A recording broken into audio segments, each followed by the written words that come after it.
melt the ice behind my stone cold eyes. I turn to ashes, but only just sometimes. Inhale your smoke, but you still act surprised. It's not my fault when we end up capsized.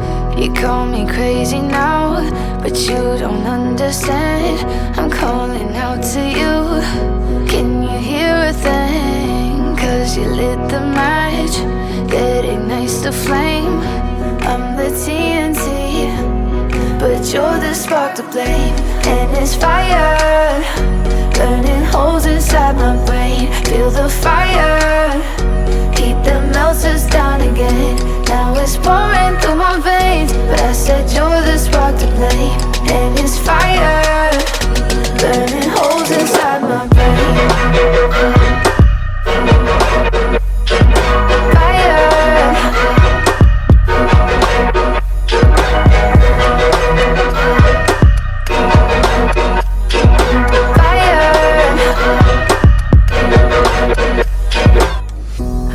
Some days with you it's paradise, but now you spin me in a web with all your lies. Want you to feel the way I feel inside. I'm reaching out for help, you got me in a riptide. You call me crazy now, but you don't understand. I'm calling out to you. Can you hear a thing? 'Cause you lit the match that ignites the flame. I'm the TNT, but you're the spark to blame. And it's fire, burning holes inside my brain. Feel the fire, heat that melts us down again. Now it's pouring through my veins, but I said you're the spark to blame. And it's fire, burning holes inside my brain.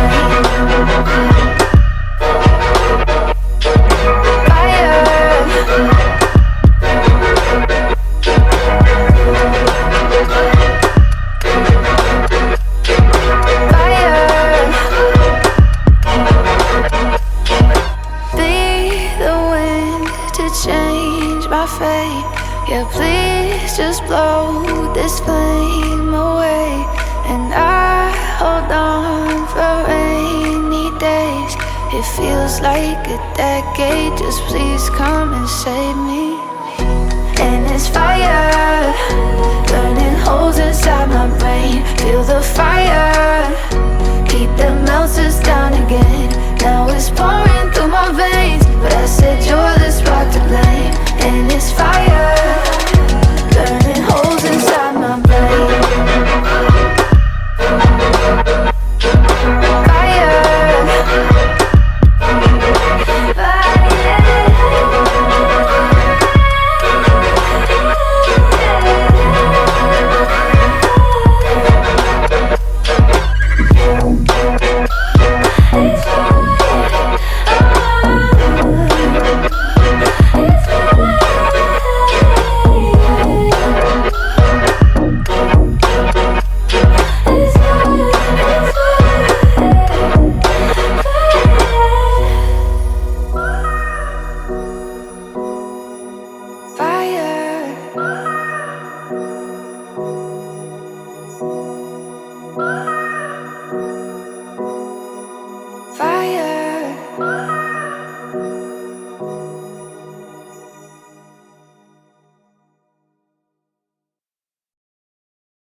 Hello mes girls!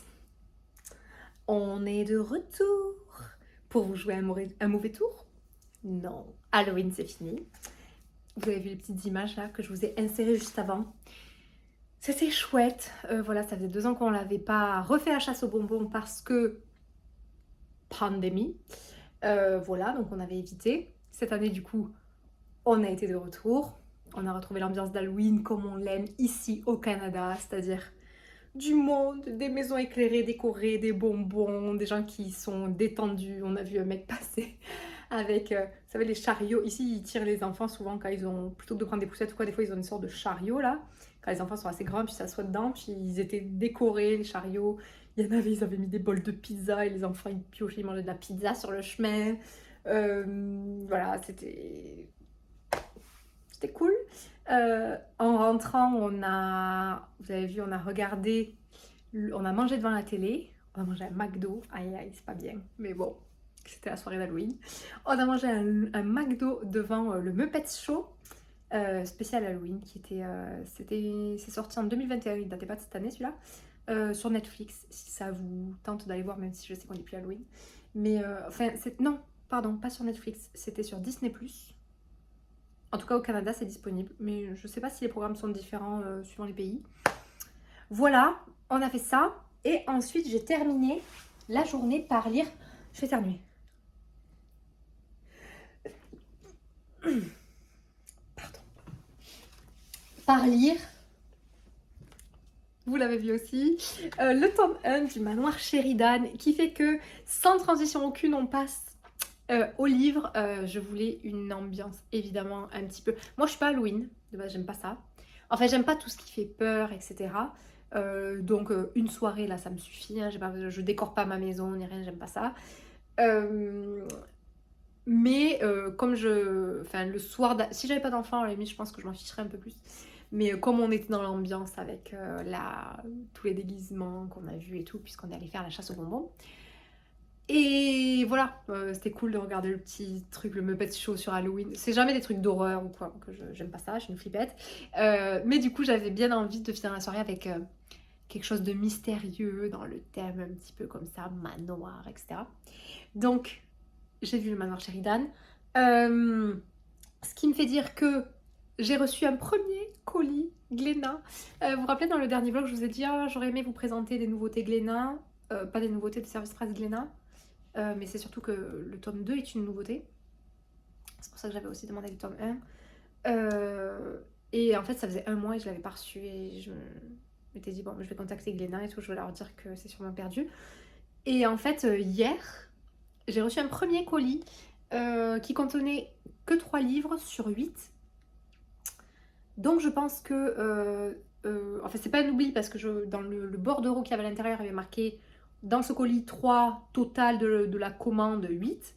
Et la dernière fois que j'ai reçu des livres Glénat aussi, ils sont arrivés en 2 colis, ils étaient à moitié vides les colis.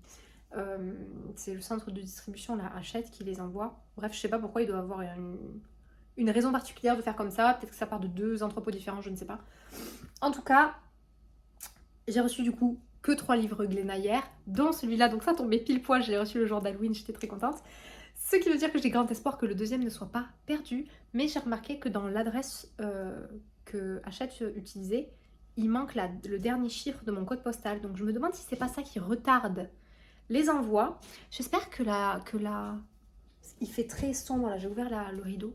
J'espère que la luminosité sera bonne. Mais voilà, donc du coup, j'en ai reçu 3. Du coup, je vais commencer par Glénat à vous présenter. Et je commence du coup par, évidemment, le Manoir Sheridan. Je vous fais un petit point lecture en même temps. C'était vraiment cool. C'était vraiment cool. Non seulement l'histoire était quand même très chouette, avec... on ne sait pas trop qui sont les gentils, qui sont les méchants. Voilà, vous voyez, il y a des sortes de retournements de situation où on comprend que lui il était gentil, ah ben non finalement, ah ben lui, ah ben oui, mais lui aussi il avait un truc à se reprocher. Bref, donc c'était cool. Ça se passe dans un manoir un peu mystérieux, avec des personnages qui ont des choses à cacher chacun. Voilà, c'était cool. C'était vraiment chouette. Je ne vais pas vous en dire trop parce que comme les BD c'est court, hein, une BD ça a fait 46 pages je crois, donc j'ai peur de vous spoiler trop. Je vais vous dire à peu près juste ce qu'il y a dans le résumé. Alors déjà, une des raisons pour laquelle j'ai... Et vous l'avez vu du coup dans les images, mais une des raisons pour laquelle j'ai commandé, c'est que ça se passe au Québec. Donc ça se passe ici. Là il est marqué Québec-Canada en 1922. Mais mieux que au Québec, ça se passe... Enfin... Ça se passe au Québec et une partie de l'histoire, en tout cas une partie du personnage, on voit des scènes d'un des personnages dans des flashbacks où ça se passe dans la ville de Québec, donc ici où je vis. Donc c'était plutôt cool. Et j'étais vraiment, j'ai reconnu vraiment des endroits, enfin des maisons, comment c'est fait, comment c'est, voilà. C'était bien cool. Du coup, en fait, c'est l'histoire de, enfin, on va suivre Daniel, qui est un mec.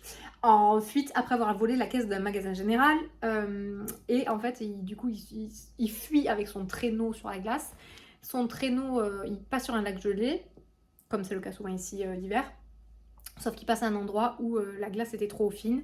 Le traîneau tombe avec les chevaux. Voilà. Et en fait, il est secouru in extremis par une sorte d'énorme gars surdimensionné qui le ramène au manoir Sheridan où il travaille pour son maître. En fait, il est... je sais pas comment on dit là. C'est pas majordome, vraiment, c'est homme à tout faire. Ou, ouais, homme à tout faire. Voilà. Depuis que j'ai éternué, je crois que j'allais me moucher, je vais aller faire pause, je vais me moucher. Bref, au fil de sa convalescence, Daniel va découvrir par hasard dans l'aile dont l'accès lui est totalement interdit la nièce d'Angus, qui est le propriétaire du manoir. Elle s'appelle Edana et elle est plongée dans un profond état de catalepsie. En gros, moi je savais pas ce que c'était, je suis pas allée voir sur notre ami Google, mais en gros dans la... Ben, c'est elle. Et vous voyez, elle est comme ça, elle est comme ça. Elle est fixe, ça bouge plus. Et moi, je me suis dit, ouais, est-ce que ça existe pour de vrai? Parce qu'en vrai, si tu t'alimentes, parce que bien sûr, dans la BD, elle n'a pas de sonde, elle n'est pas alimentée, elle n'a rien. Elle est juste comme ça, jour et nuit, et elle regarde dehors et elle est figée, quoi. Elle est blanche, elle est, vous voyez, comme un cadavre figé, mais vivant, qui est emprisonné dans un corps, quoi. Et moi, je me disais, ouais, mais là, comment elle fait pour rester en vie? Parce que vous comprenez, elle peut pas boire, elle peut pas manger, et puis du coup elle peut pas faire elle fait pas ses besoins non plus, et puis ça marche pas. Bref, donc je sais pas si cet état existe vraiment pour de vrai, je suppose que c'est sûr que non, parce qu'il faudrait être relié par intraveineuse pour être nourri, enfin bref. Mais dans l'histoire elle est comme ça, et ça apporte toute un peu la partie fantastique à l'histoire, puisqu'il y a vraiment tout un côté fantastique dans l'histoire, ce qui n'était pas pour me déplaire. Voilà, donc il la trouve dans une aile du manoir qui lui avait été interdite à ce fameux Daniel. Il ne se doute pas alors qu'il a ouvert la porte d'un monde cauchemardesque qu'il lui faudra affronter en passant un dangereux pacte avec le maître des lieux pour défendre sa vie et celle de cette mystérieuse créature dont le charme l'a envoûté. Voilà. Et donc, je vous dévoile pas qu'est-ce que ça va être là, ce truc de mystère, parce que sinon je vous spoil presque jusqu'à la fin de la BD. Mais c'était très très cool. Et par contre, ce qui était encore plus cool que l'histoire et machin, c'est les dessins. Les dessins, je vous les ai filmés un peu, mais les dessins sont fous furieux. Fous furieux. Ils sont tellement travaillés, il y a un réalisme tellement... c'est fou. C'est absolument... moi, franchement, il y a même, je me rappelle sur les... C'est ça qui m'a fait tilter en premier. Je voyais que c'était déjà très bien dessiné, mais... Vous voyez là, il est dans une chambre. On voit chaque motif du papier peint. S'il vous plaît. Chaque ombre, chaque lumière, chaque expression de visage. Enfin, je me rends compte que les dessins comme ça, je suis fan. C'est-à-dire, ils sont à la fois réalistes et à la fois... Ils ont une... Je sais pas, c'est fou, quoi. Et c'est une... Alors, je sais pas si c'est une illustratrice ou un illustrateur. C'est Ma-Yi. Là. Les illustrations Ma, plus loin, Y-I. Une femme, peut-être, je sais pas. Et l'auteur, il y a marqué La Montagne. Scénario Jacques Lamontagne. Voilà. Et là, il y a marqué Vent d'Ouest. Alors, c'est sûrement une collection, parce que c'est bien Glénat. Hein. Enfin, là, il y a bien, il y a bien marqué www.glénat.com. Mais là, il n'y a pas de logo Glénat, il y a ce logo de vent. Enfin de voilier dans le vent là, avec des vagues, et là il y a marqué Vent d'Ouest. Donc voilà, si vous voulez la trouver, je vous la recommande honnêtement fortement. Je me suis régalée, j'espère vraiment que le deuxième colis du coup n'est pas perdu. J'ai maintenant très bon espoir puisque j'en ai reçu un sur sûrement deux. Donc il n'est pas arrivé aujourd'hui malheureusement, j'attendais un peu pour tourner la vidéo pour voir, mais voilà, super cool et je vous la recommande. Ensuite du coup je vous montre les deux autres livres que j'ai reçus de chez Glénat.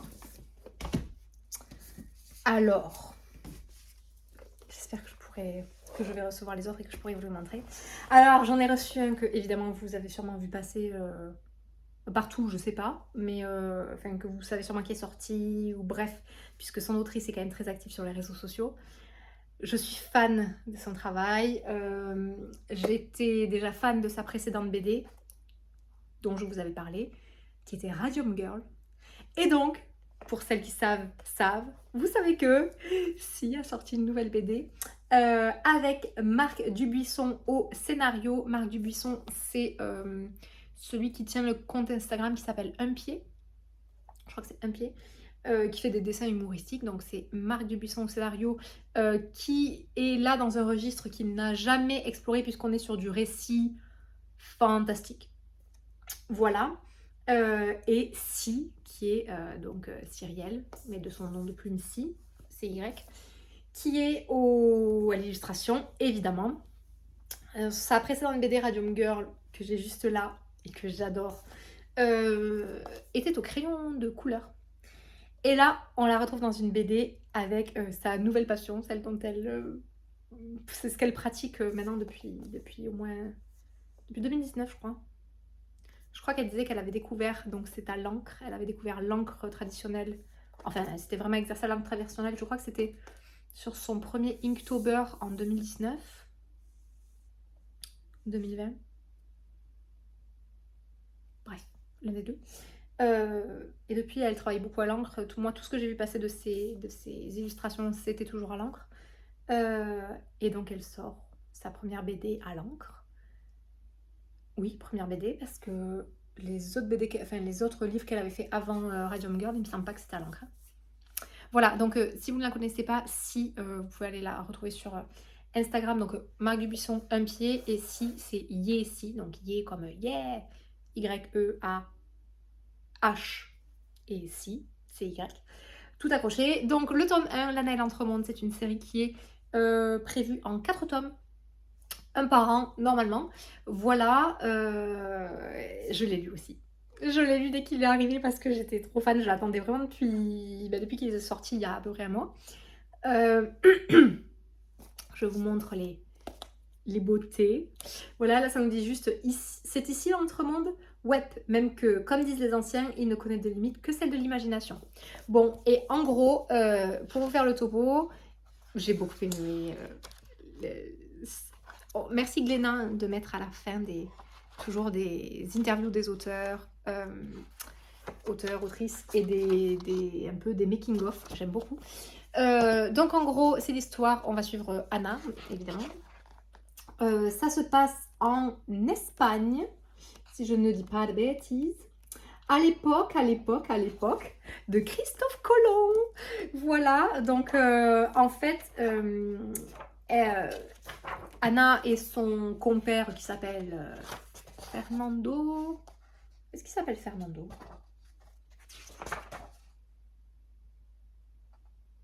Quelque chose comme ça. Je ne vais pas chercher des son prénom. Mais on s'en fiche, peu importe. Donc ça se passe dans les îles Canaries, qui appartiennent à l'Espagne. J'ai pas envie de déclencher le Google parce que ça va le déclencher chez vous aussi après. Bon, îles Canaries, en septembre 1494. Et donc Anna se retrouve en fait sur les quais au port, quoi. En train de charger les vivres et les caisses et les tonneaux et tout ça sur la... Oh, qui c'est qui m'appelle maintenant? Peu importe, si ça coupe pas la vidéo, je ne répondrai pas. En plus, je crois que c'est un numéro américain. Bon, bref. Qui donc charge la... Comment elle s'appelle? La caravelle de... La Santa Maria? La Santa Maria? Ben là, je pense que l'appel que j'ai eu, je me suis rendu compte plusieurs minutes après que ça avait coupé. Donc du coup, je sais pas qu'est-ce que je vous avais dit de plus, où j'en étais. Je crois que j'en étais au fait que elle embarque, en fait, elle chargeait la Santa Maria, donc la caravelle de Christophe Colomb, lors de son voyage où il est censé découvrir les Indes, en passant par l'ouest, voilà, en passant par, pas que dans ce truc, en passant par l'ouest, sauf que évidemment, ben, quand on passe par l'ouest, vu que la Terre est ronde, qu'est-ce qu'on va rencontrer avant les Indes? Eh bien l'Amérique. Voilà, donc Christophe Colomb découvre l'Amérique à ce moment-là, dans la vraie vie. Sauf que dans la fausse vie, eh bien il découvre pas l'Amérique, il n'a pas le temps. Parce que Anna, donc, qui était sur les quais de chargement, finit par être embarquée sur le bateau par un espèce de quiproquo. Et avant de trouver quoi que ce soit, le bateau tombe dans une espèce de gros gouffre. Et de là, il n'a pas découvert l'entrée des Indes, mais l'entrée de l'entremonde. Voilà, d'où le titre Anna et l'entremonde, où la vie ressemble un petit peu à la vie qu'on pourrait connaître nous, mais les habitants sont différents. Ils n'ont pas les codes vraiment des humains, ou à moitié, ou certains oui et d'autres non. Bref, vous allez voir, je vous laisse découvrir cette BD plus en détail pour découvrir cette galerie de personnages foisonnants. J'ai beaucoup aimé, c'était coloré à souhait, les illustrations de Si, voilà, trop cool comme d'habitude. D'ailleurs, vous retrouvez sur sa chaîne YouTube tout un peu le making of, explication de comment s'est construit cette BD, etc. Et puis vous voyez au quotidien sur son compte Instagram, vous la voyez dessiner planche après planche, case après case. Et là, elle est déjà en train de dessiner évidemment le tome 2. Et donc j'avais d'autant plus envie de découvrir cette BD que quand vous la voyez se faire au fil des mois, et c'est long, et au bout d'un an, enfin elle est finie, et vous pouvez la découvrir, c'est trop cool. Je vous la recommande aussi, tout comme l'autre avant, chaudement. C'était très cool, le scénario de Marc Dubuisson est super chouette, les personnages sont hauts en couleur, c'est du fantastique, c'est à l'époque de Christophe Colomb, il y a des bateaux, il y a des mondes qu'on ne connaît pas, il y a des intrigues, il y a des enjeux, il y a de l'aventure, il y a des explosions, des... C'est cool, voilà, c'était vraiment très chouette. Pas déçu, super cool, je vous le recommande. Et voilà. Donc ça c'est la deuxième BD. Donc sur 3 BD reçues, j'en ai déjà lu 2 le jour même. Je vous dis comment j'étais impatiente de recevoir ce colis. C'est pour ça que j'étais doublement déçue de savoir qu'il était... Enfin, de penser qu'il était perdu après un mois. Donc là je croise vraiment les doigts que la suite arrive. Sachant que je dois aussi recevoir 4 nouvelles BD de la part de Glénat, en plus de ces services presse qui sont partis il y a un mois. Parce que Glénat fera partie de notre calendrier de l'Avent. Et je peux vous dire à l'avance que ce sera 4 BD Mickey sélectionnés par mes soins. J'ai trouvé 4 BD Mickey au graphisme époustouflant. Vous savez que du coup maintenant c'est ce que j'aime bien dans la BD. Je découvre moi la BD ces dernières semaines. J'en deviens vraiment très fan. Je vous en avais déjà parlé. Et ce que j'aime particulièrement, c'est voilà, évidemment être sensible au graphisme et tout.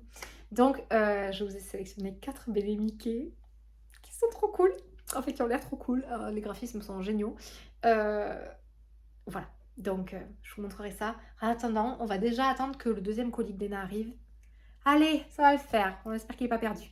La troisième que j'ai reçue, c'est Molière, acte 1 à l'école des femmes de Vincent Delmas et Sergio Gerasi, toujours chez Glénat. Donc, c'est une série en plusieurs tomes. Une histoire en 3 tomes. Ben, c'est écrit là. Et les 3 tomes sont parus. Donc là, j'ai le tome 1. Est-ce que je vais recevoir les autres? Je ne me rappelle plus. En fait, depuis que j'ai cru que le colis était perdu, comme ça fait un mois, je savais qu'il y avait le Manoir Sheridan, tome 1, tome 2, là j'ai reçu le tome 1, et qu'il y avait Anna et l'Entremonde, et je ne me rappelais plus vraiment qu'est-ce qu'il y avait ensuite, et en fait j'étais tellement déçue, parce que je sais que je les voulais tellement, ces livres, que j'ai pas osé aller re-regarder la liste de ce que j'avais demandé, pour ne pas me faire encore plus mal au cœur que j'avais mal au cœur sur juste un souvenir, vous voyez le truc? Donc je ne sais plus si j'ai demandé les 2, le 3. Il est fort probable quand même que j'ai demandé tout, me connaissant. Et puis en tout, il y en a 8. Donc là, il y en a 3. Avec le Manoir Sheridan, tome 2, ça fait 4. Avec ça, 5, 6. C'est bien possible que j'ai demandé les 3. J'en suis sûre que j'ai demandé les 3. Me connaissant, j'en suis persuadée, donc j'espère qu'ils y seront. Je pense que oui, puisque chez Glénat, ils m'ont dit on vous envoie votre liste. Donc, en tout cas, le tome 1 à l'école des femmes. Donc, c'est une étrange entreprise que celle de faire rire les honnêtes gens. La critique de l'école des femmes de l'école des femmes, scène 6. Donc, âgé de 40 ans, Molière s'apprête à épouser Armande, la petite sœur de son ancienne maîtresse. C'est charmant, n'est-ce pas?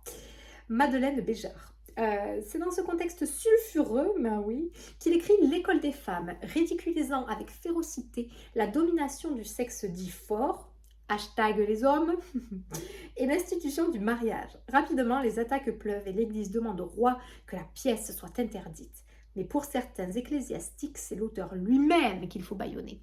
Voilà, donc c'est une BD qui, a priori, je ne l'ai pas lu celle encore, mais retrace un petit peu toute cette partie de la vie de Molière avec l'écriture de... avec l'écriture ou après l'écriture peut-être de cette pièce, avec des graphismes qui sont relativement similaires au Manoir Sheridan, c'est-à-dire très réalistes. J'aime trop. Moi j'aime trop, hein. Je sais pas ce que vous en pensez, mais moi dès que c'est un petit peu réaliste et tout comme ça, et encore ça l'est un peu moins quand même que le Manoir Sheridan. Donc, voilà. Mais on est quand même sur du détail, quoi. Vous voyez, on est quand même sur de la BD de détail. Mais j'aime beaucoup, mais évidemment, il n'y a pas les jeux de lumière, par contre, comme sur... pas autant. Vraiment, sur le Manoir Sheridan, même les lumières et tout, les effets de lumière, c'était très beau. Là, il y a moins d'effets de lumière, mais c'est quand même très très beau. J'aime beaucoup. Et pourtant, Anna et l'Entremonde, on est d'accord que c'est complètement différent. Hein. Si on voit les graphismes, hein, on s'entend. Et pourtant, j'aime autant les deux, quoi. Donc, c'est vraiment... On est sensible à une patte graphique, entre guillemets, à un trait, ou on ne l'est pas. Voilà. Ça, c'est pour Glénat. Donc, j'espère vous présenter les 8 moins 3 autres plus tard. J'ai ensuite reçu, de la part d'une maison d'édition, c'est pour un concours, ça c'était les services presse, et tout cela, non, tout ce n'est pas un concours, mais quasiment, c'est ce que je vais vous montrer. Une maison d'édition que j'ai découvert, que je vous avais présenté avec le concours qui faisait gagner ces 3 livres, est-ce que vous vous en rappelez? C'est la maison d'édition Calidor, dont je suis assez fan, je dois l'avouer, que j'ai découvert via ce concours. Et qui fait de la fantaisie, pour piqûre de rappel ou pour celles qui ne l'avaient pas vu mon précédent vlog, qui fait de la fantaisie, comment dire, de la fantaisie d'avant, on va dire, c'est-à-dire de la fantaisie de l'époque du Seigneur des Anneaux ou d'avant, avant que le genre de la fantaisie soit popularisé en France grâce au Seigneur des Anneaux. Et en fait, ce qu'ils font, c'est qu'ils remettent au goût du jour, avec des ouvrages un peu plus modernes, avec des ouvrages illustrés, etc. Ils remettent au goût du jour ces textes oubliés de fantaisie, qui sont pourtant... Mais dites donc désolée, hein, l'hiver arrive au Canada, on commence à attraper froid. Des textes de fantaisie qui sont remarquables, mais oubliés, parce que non modernes. Et je trouve ce concept génial. Et ils ont une collection pour ça, d'ailleurs, qui s'appelle Âge d'or, de Calidor, chez Calidor. Et là, j'ai reçu, ils ont sorti de nouvelles... ils font pas que de la fantaisie d'ailleurs, mais quasiment. Je vais vous montrer. À moins que je ne me fourvoie, mais ils ont ressorti là des éditions collector. Enfin, pas collector, ils appellent pas ça comme ça. Ils appellent ça, je vais vous le montrer. Ils appellent ça édition du centenaire. Je crois que c'est 90. Attendez. Là, il y a marqué édition du centenaire et là, édition des 90 ans. Donc voilà. Vous avez vu les éditions que je vous ai montrées tout à l'heure qui étaient en format comme un petit peu format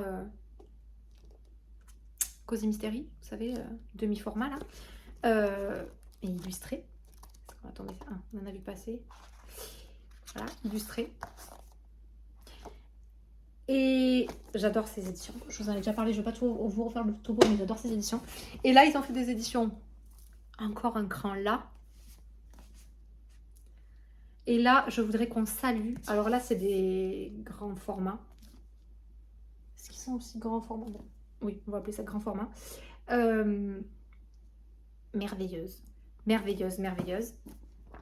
Chez Calidor, c'est je pense que c'est tous leurs ouvrages maintenant, en fait c'est tous leurs ouvrages qui sont comme ça, c'est toujours illustré. Et là où je voudrais juste qu'on s'arrête une seconde, c'est sur l'espèce de qualité de malade mental des ouvrages. Outre le fait que oui, ça brille, c'est magnifique, vous allez peut-être pas le voir aussi bien que moi, vous à la caméra, mais c'est d'une finesse. Est-ce que vous voyez les toutes petites écailles? Ah, il va pas me faire un focus. Allez, fais-moi un focus là. Il veut pas.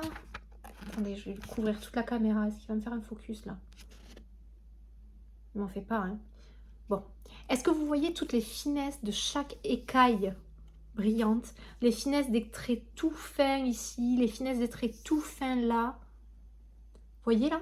La finesse on dirait de l'orfèvrerie sur livre.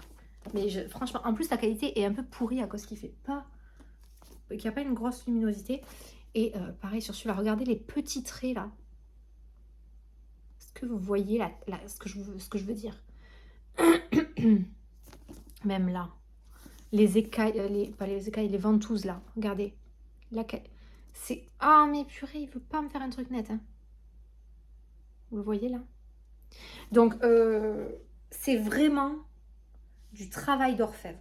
Honnêtement, la qualité des impressions... J'avais déjà parlé de la qualité des impressions de l'autre livre. Des fois, on voit que c'est un tout petit peu grainé sur les couvertures.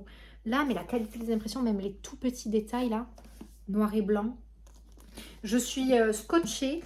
Et non seulement c'est d'une finesse sans nom, je ne vous parle même pas des dos, qui sont encore plus d'une finesse sans nom. Regardez là, les détails du serpent en cuivré là. On les voit là. Hein. Je trouve ça fou, d'autant que je fais le comparatif avec, par exemple, c'est lequel que je vous avais dit? Ok. Je sais que chez De Saxus, par exemple, je vous avais dit la dernière fois, oh mais on dirait que ça brille, mais en même temps ça brille pas, mais je sais pas si ça brille ou si c'est juste que c'est mat à côté et que ça c'est glossy. Vous savez, c'est comme, et je suis passée en librairie la dernière fois et je suis tombée sur de feu, de sang et je sais pas quoi là. Les trucs de Jennifer L. Mantrout qui a chez De Saxus.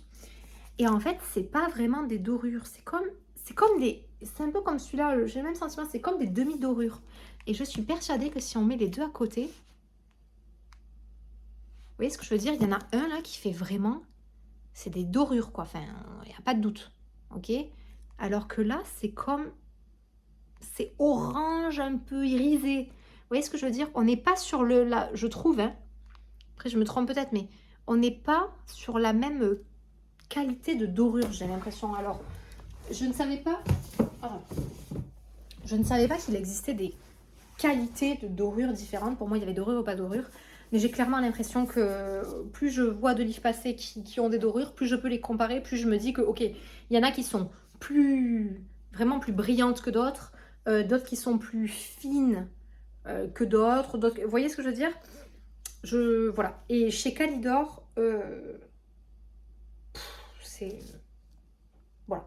Je voulais juste le souligner parce que c'est pas une grosse maison d'édition. Ils n'ont pas un catalogue gigantesque. Ils sortent pas 50 titres par an. Par contre, quand ils en sortent, ok, on est d'accord. Voilà. Donc, je vais évidemment vous partager les résumés. Si ça vous tente, n'hésitez pas à aller voir cette maison d'édition. Je vais vous montrer une autre édition encore plus ouf que celle-là, juste après, qui vient de sortir aussi. N'hésitez pas à aller faire vos petits achats de Noël et compagnie là-bas si ça peut plaire à des membres de votre famille. Peut-être plutôt que chez une maison qui a plus pignon sur rue. Parce que moi je trouve que c'est ouf. Voilà. Et ça serait dommage que des plus petites maisons comme ça s'éteignent. Voilà. Parce que je trouve que c'est ouf. Voilà, bref, vous avez compris, je suis une grande fan des ouvrages de chez Calidor. Donc, je vous lis du coup le résumé de Serpent ou Roboros. J'ai toujours du mal à le prononcer. Voilà. Alors ça, c'est à propos de l'auteur. Donc l'auteur, c'est Eric Rucker Edison. Même là, il y a des dorures. Non, mais avec un rabat et tout. Oh, j'avais pas vu. C'était fermé. Comme il était grand, j'avais pas vu. Non, mais quand je vous dis ces ouvrages... Non, mais sérieusement, pardon, mais t'as une surprise à chaque fois que tu tournes une page, quoi. Il y a une carte trop jolie, quoi. Et même là, même sur les rabats, il y a des dorures. Le titre, là, est cuivré. Non, mais... Ah, ok. Non, mais là aussi. Île de démonie. Et là... Et là aussi, il y a des dorures. Allons-y. Non, mais franchement, honnêtement, trop beau. Et là, Royaume de Mercure. Non, mais c'est magnifique. C'est magnifique, c'est magnifique. Avec des illustrations. Bref, trop fan. Édition du centenaire, magnifique. Idées cadeaux, les amis. Idées cadeaux. Je pense que je vais clairement les inclure dans ma prochaine vidéo. Enfin, dans ma vidéo hors série qui sortira début décembre, je pense, sur une sélection d'une idée, les plus beaux livres à offrir pour Noël. Clairement, ces deux-là, ils seront, je pense. Alors, sur la loin... Ah non, pardon, je voulais vous lire juste avant à propos de l'auteur. Passionné par les récits nordiques, le Britannique E.R. Edison, alors, qui est décédé en 1945, met ses connaissances du vieux norrois à profit pour écrire Styrbjörn the Strong, en 1929, roman historique inspiré d'une saga du XIVe siècle et traduite de l'islandais, et traduire la saga d'Egil de l'islandais. Mais c'est surtout à ses romans de fantasy qu'il doit son succès. Avec la publication en 1922 de son Serpent d'Ouroboros, donc texte de 1922, donc comme je vous disais, c'est des textes qui ne sont pas des textes contemporains, c'est ce que je trouve génial. Edison est à l'origine de ce qui sera considéré par tous comme le jalon le plus important de l'histoire de la fantasy, avant la parution du Seigneur des Anneaux. Voilà, Seigneur des Anneaux qui a donc démocratisé la fantasy, notamment en France, mais je ne sais pas si c'était déjà démocratisé ailleurs. Il devient ainsi l'auteur du début du XXe siècle le plus influent sur le genre, émerveillant H.P. Lovecraft, C.S. Lewis, Robert Silverberg, Ursula K. Le Guin ou encore J.R.R. Tolkien. Voilà. Alors, pour le résumer, sur la lointaine Mercure, les trompettes de la guerre viennent de retentir, les tambours de chanter le fracas des armes et les épées de se parer de leurs manteaux de pourpre. Déjà, on salue. Rien qu'à la première phrase, tu sais que le level de langage et la beauté du texte va être là. On est OK. L'honneur des démons a été foulé aux pieds par le roi de sorcellerie. Et pour laver l'affront, le seigneur Jus et ses alliés s'apprêtent à livrer un combat épique. Leur périple les conduira à travers forêts et déserts, mers et marais, au cœur des fabuleuses contrées de la terre du milieu, depuis leur majestueuse démonie aux 1000 montagnes jusqu'aux plus hautes cimes enneigées de la terre. Voilà. Le Serpent Ouroboros s'inscrit dès sa parution en 1922 comme la plus grande fresque de fantaisie jamais écrite jusqu'alors. Seul le Seigneur des Anneaux, paru 30 ans plus tard, le disputera en style et en imagination. Brillamment illustré par Émilie C. Martin, augmenté d'une préface d'Hélène Kushner et d'une postface de C.S. Lewis, cette édition se propose de célébrer le centenaire d'une saga épique qui révolutionnera les genres de l'imaginaire. Voilà. Et donc, édition du centenaire, puisque en 2022, ça a fait 100 ans que ce texte est paru. 100 ans. Avoir des textes vieux de 100 ans dans la bibliothèque, dans des éditions contemporaines aussi belles, je trouve ça quand même fort de café. Je trouve que c'est une merveilleuse ligne éditoriale qui ne se voit pas. Enfin, j'allais dire pas partout, mais qui ne se voit pas. Enfin, si vous connaissez d'autres maisons d'édition qui le font, dites-le moi. Mais moi, j'en connais pas. Hein. J'en connais pas. Je ne connais que Calidor. Grâce à Muse, maintenant, je les ai découverts comme ça. J'espère du coup vous les faire découvrir aussi si vous ne les connaissiez pas. Parce que vraiment, ça vaut vraiment le détour. Et ensuite, donc ça c'est un premier livre que vous allez pouvoir gagner avec le Sweat, le Seigneur des Anneaux. Qui est là-bas, je vous le montre. Parce que bien sûr, enfin le Seigneur des Anneaux. Je suis en train de parler alors je suis partie. C'est pas le Seigneur des Anneaux, c'est le seigneur des livres, le Sweat. Évidemment, mais en anglais. Vous l'avez sûrement vu, je viens de tourner le reste, c'est pour ça qu'il était là. Que vous allez pouvoir donc les gagner. Avec ça, brodé, doré, évidemment. Voilà. Il n'est pas trop beau. Vous pourrez l'avoir en version sans capuche si vous préférez, parce qu'il existe aussi. Voilà, donc avec ou sans capuche. Et il y a aussi plusieurs coloris, donc vous pourrez l'avoir en noir par exemple si vous voulez. Si vous gagnez le concours, vous pourrez choisir la couleur, pas de problème. Voilà, et il est disponible évidemment sur le site, avec capuche, sans capuche, en version t-shirt, en version même survêtement si vous voulez avoir l'ensemble de survêtements, le haut et le bas. Voilà, il est disponible sur musebook.club. Voilà, vous avez musebook.club. Voilà, et vous avez sinon le lien dans la barre d'infos. Donc le deuxième livre que vous allez pouvoir gagner avec le serpent Ouroboros et le Sweat, The Lord of the Books, c'est donc Les Habitants du Mirage de Abraham Merritt, illustré par Virgile Finlay. Donc là, c'est pas l'édition du centenaire, mais l'édition des 90 ans, ce qui est déjà pas mal, hein, voilà. Alors, à propos de l'auteur, on nous dit journaliste, éditeur et auteur américain.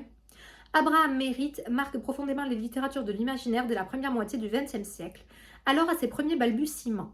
Publié dans les Pulps, son œuvre, Le gouffre de la dune, Au visage dans l'abîme, en passant par La nef d'Ishtar, lui vaut une place de choix parmi les auteurs de son temps. Pionnier d'un genre nouveau, il donne naissance à ce que l'on appellera plus tard l'héroïque fantasy. Voilà. Voilà. Ensuite, on a la description de l'illustrateur ici. Avec, alors là, il n'y a pas de carte. C'est qu'est-ce qui est écrit?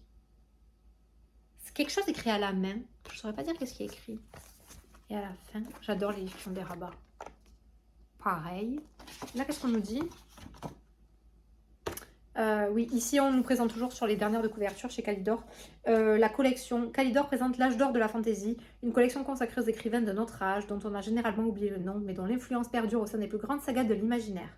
Car bien avant l'ouragan Tolkien, nombre d'auteurs s'étaient illustrés dans ce genre encore balbutiant, contribuant à l'essor de la fantaisie telle qu'on la connaît aujourd'hui. Voilà, et donc ça fait partie... et même les autres éditions là que j'ai en bas que je vous ai montré, plus petites, la blanche, ça fait partie donc du coup de l'âge d'or de la fantaisie. Âge d'or, collection âge d'or ça s'appelle. Vous le voyez parce qu'il y a toujours marqué âge d'or, Calidor. Et ça c'est des éditions spéciales dans la collection âge d'or qui sont les éditions centenaires. Donc celle-là 100 ans et celle-là c'est l'édition 90 ans. Édition centenaire ils disent. Non, édition anniversaire ils disent. Le label anniversaire célèbre ses auteurs illustres, ses œuvres intemporelles, des littératures de l'imaginaire à travers des éditions luxueuses dignes de leur histoire. Et cette collection, donc Âge d'or de Calidor, a été récompensée en 2016 du prix spécial du jury des Imaginales. Eh ben tu m'étonnes. Bon, je trouve ça génial. Bon, bref, pardon, j'arrête pas de dire que je trouve ça génial, mais je trouve ça tellement génial. Qu'est-ce que tu veux que je te dise? Il y a des pages, voilà, des débuts de partie, là, noirs. Est-ce qu'on va tomber sur une illustration? Ouais. Il y a du niveau. Alors. Oh non, je vais pas Non. Je veux pas rétermer. Non. Non. J'ai dit non. Au cœur des neiges éternelles de l'Alaska résonne une étrange mesure. Comme une pluie de tambour, un appel impérieux. Conduit jusqu'au pays de l'ombre, Leif y rencontre la belle Evali, ainsi que la sorcière Lure, digne héritière des Valkyries nordiques. Qui reconnaît en lui l'incarnation d'un grand roi du temps jadis, le terrible Dwayanu. Celui-ci surgit bientôt des ombres de son inconscient, s'emparant de l'esprit de Leif. Oh my god, d'accord. Il va pourtant falloir faire face, car la guerre fait rage à présent. Mais comment sauver Evali et son peuple alors qu'il est lui-même habité par leur plus grand ennemi et qu'il vient d'invoquer l'insatiable Calcru. Alors, on ne sait pas ce que c'est le Calcru, mais on va le savoir dans le livre, je pense. D'accord. Bonne chance. Alors, en 1932, la parution des Habitants du Mirage marque un jalon essentiel dans l'histoire des littératures de l'imaginaire. Le célèbre auteur de La nef d'Ishtar nous transporte dans son univers le plus abouti, illustré par le légendaire Virgil Finlay. Compilant l'ensemble des œuvres que l'artiste réalisera pour ce texte, une première mondiale, ainsi que de nombreux bonus, cette édition préfacée par Fabrice Collin se propose de célébrer les 90 ans d'un roman qui donne naissance à un nouveau genre, l'heroic fantasy. Mais Mazette, alors pourquoi on nous parle de le légendaire Virgil Finlay? Ah non. Alors voyons, à propos de l'illustrateur. Illustrateur américain, Virgil Finlay, qui est décédé en 1971, se spécialise très tôt dans les genres de l'imaginaire. Remarqué dès 1935 pour ses dessins dans le célèbre Weird Tales, donc les contes étranges, il est rapidement embauché par Abraham Merritt, directeur de The American Weekly. Il y produit parmi les plus belles œuvres de sa carrière, devenant bientôt l'artiste le plus en vue de la profession, en laissant une empreinte indélébile sur la culture populaire. D'accord, donc ils ont repris ces illustrations. Donc c'est pas un illustrateur contemporain.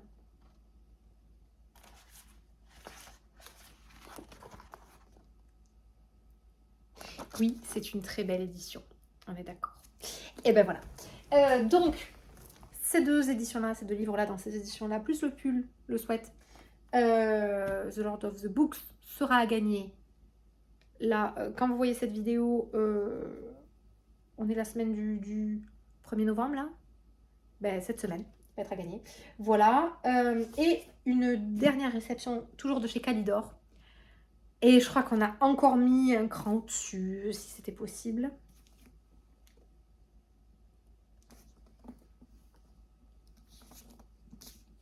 Moment de silence. Je suis une grande fan évidemment de belles éditions puisque c'est à peu près les seules choses que j'achète pour ma propre bibliothèque. Mais qui n'est pas un grand fan des belles éditions en même temps, je vous le demande. Donc on a reçu Salammbô de Gustave Flaubert. Et il y a dessus marqué Suzanne Raphaël Lagneau, donc je pense que c'est l'illustratrice. Parce que oui, c'est une version illustrée, en plus d'être une version hardcover juste magnifique. Moi, vous savez que j'aime pas normalement les hardcovers sans jaquette. Parce que souvent, c'est juste vous savez, des trucs un peu soit brillants, soit mat, avec une impression et basta. Mais là, on s'entend. S'il vous plaît, Calidor qui me réconcilie avec le hardcover sans jaquette. Parce que là, on a une illustration, et là aussi, sur un papier un peu grainé, vous savez, un peu papier, quoi. Vous voyez, c'est pas lisse, là. En plus, il y a du foil, là, partout, du doré. C'est même pas un cuivré, c'est carrément un or rose.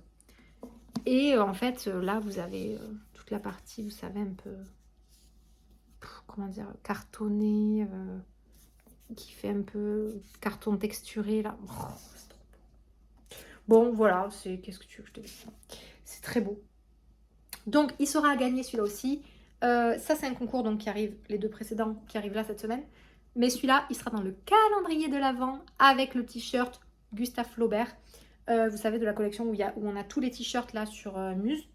D'ailleurs, je ne vous ai même pas précisé que, mais bon, vous le voyez depuis tout à l'heure, que je porte le book lover en version brodée là. Aussi disponible sur musebook.club. Et là, je le porte en version un peu plus large, sans les épaules, D'habitude, je remonte les manches, puis là, je le porte un peu plus oversize. Voilà, je vous montre l'intérieur. Oui, c'est illustré, mais en plus, c'est en couleur. Oui, oui, oui. Parce que, voilà, évidemment. Hein, tant qu'à faire. Si on pouvait faire mieux, ben on le fait. Ben, Calidor, ben, ils le font. Qu'est-ce que tu veux que je te dise? Moi, ce que j'aime bien, c'est que c'est vraiment une maison d'édition qui ne fait pas les choses à moitié, qui prend du temps sur chaque ouvrage pour que ce soit parfait, en fait. Parfait. C'est pas bâclé, c'est pas... Et puis, il y en a quand même pas mal des illustrations. Hein. Vous voyez, rien que quand je tourne les pages, on en voit passer en quelques pages beaucoup, quoi. Ah, ben ça, c'est celle de la couverture. Voilà, donc c'est trop beau. Alors, j'ai pas de résumé à vous lire. Il y a juste marqué « C'était à Mégara, faubourg de Carthage, dans les jardins d'Hamilcar ». Donc, je vous ai dit tout à l'heure, ils font pas que de la fantaisie. Parce que je regardais ce livre, et pour moi, dans ma tête, Flaubert, j'ai jamais lu Flaubert. Pour moi, dans ma tête, Flaubert, c'était pas de l'imaginaire. Mais en fait, je pense que si Calidore l'a choisi, c'est sûrement que c'est de l'imaginaire. Et quand je vois, c'était à Mégara, faubourg de Carthage, dans le jardin d'Hamilcar, c'est pas les... C'est pas les... tout ce qui est mythologique et tout. Puis là, on voit une femme avec un serpent. Bah, ça fait... Est-ce que... Alors, qu'est-ce que ça nous dit? J'adore les petites signatures là, comme ça. C'est beau. Blanc. Collection collector. Tu m'étonnes. Longtemps, l'industrie éditoriale a associé ses textes phares à ses plus grands illustrateurs.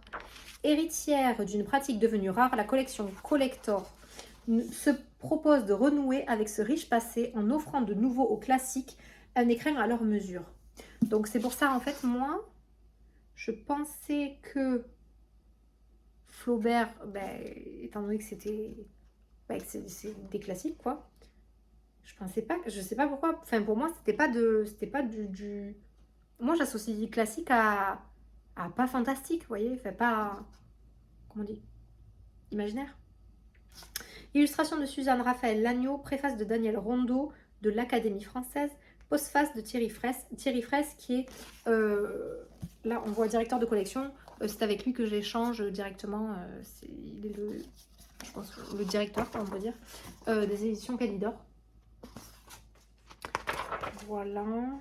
Qu'est-ce qu'on voit d'autre? 1862 le texte. 1862.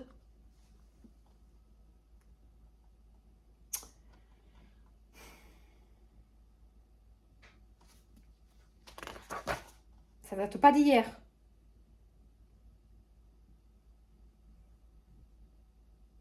Mais c'est ça. Flaubert publie Salammbô en novembre 1862, 6 ans après Madame Bovary, qui lui avait apporté à la fois la gloire et quelques soucis, puisqu'il avait été poursuivi devant les tribunaux pour outrage à la morale publique et religieuse et aux bonnes mœurs.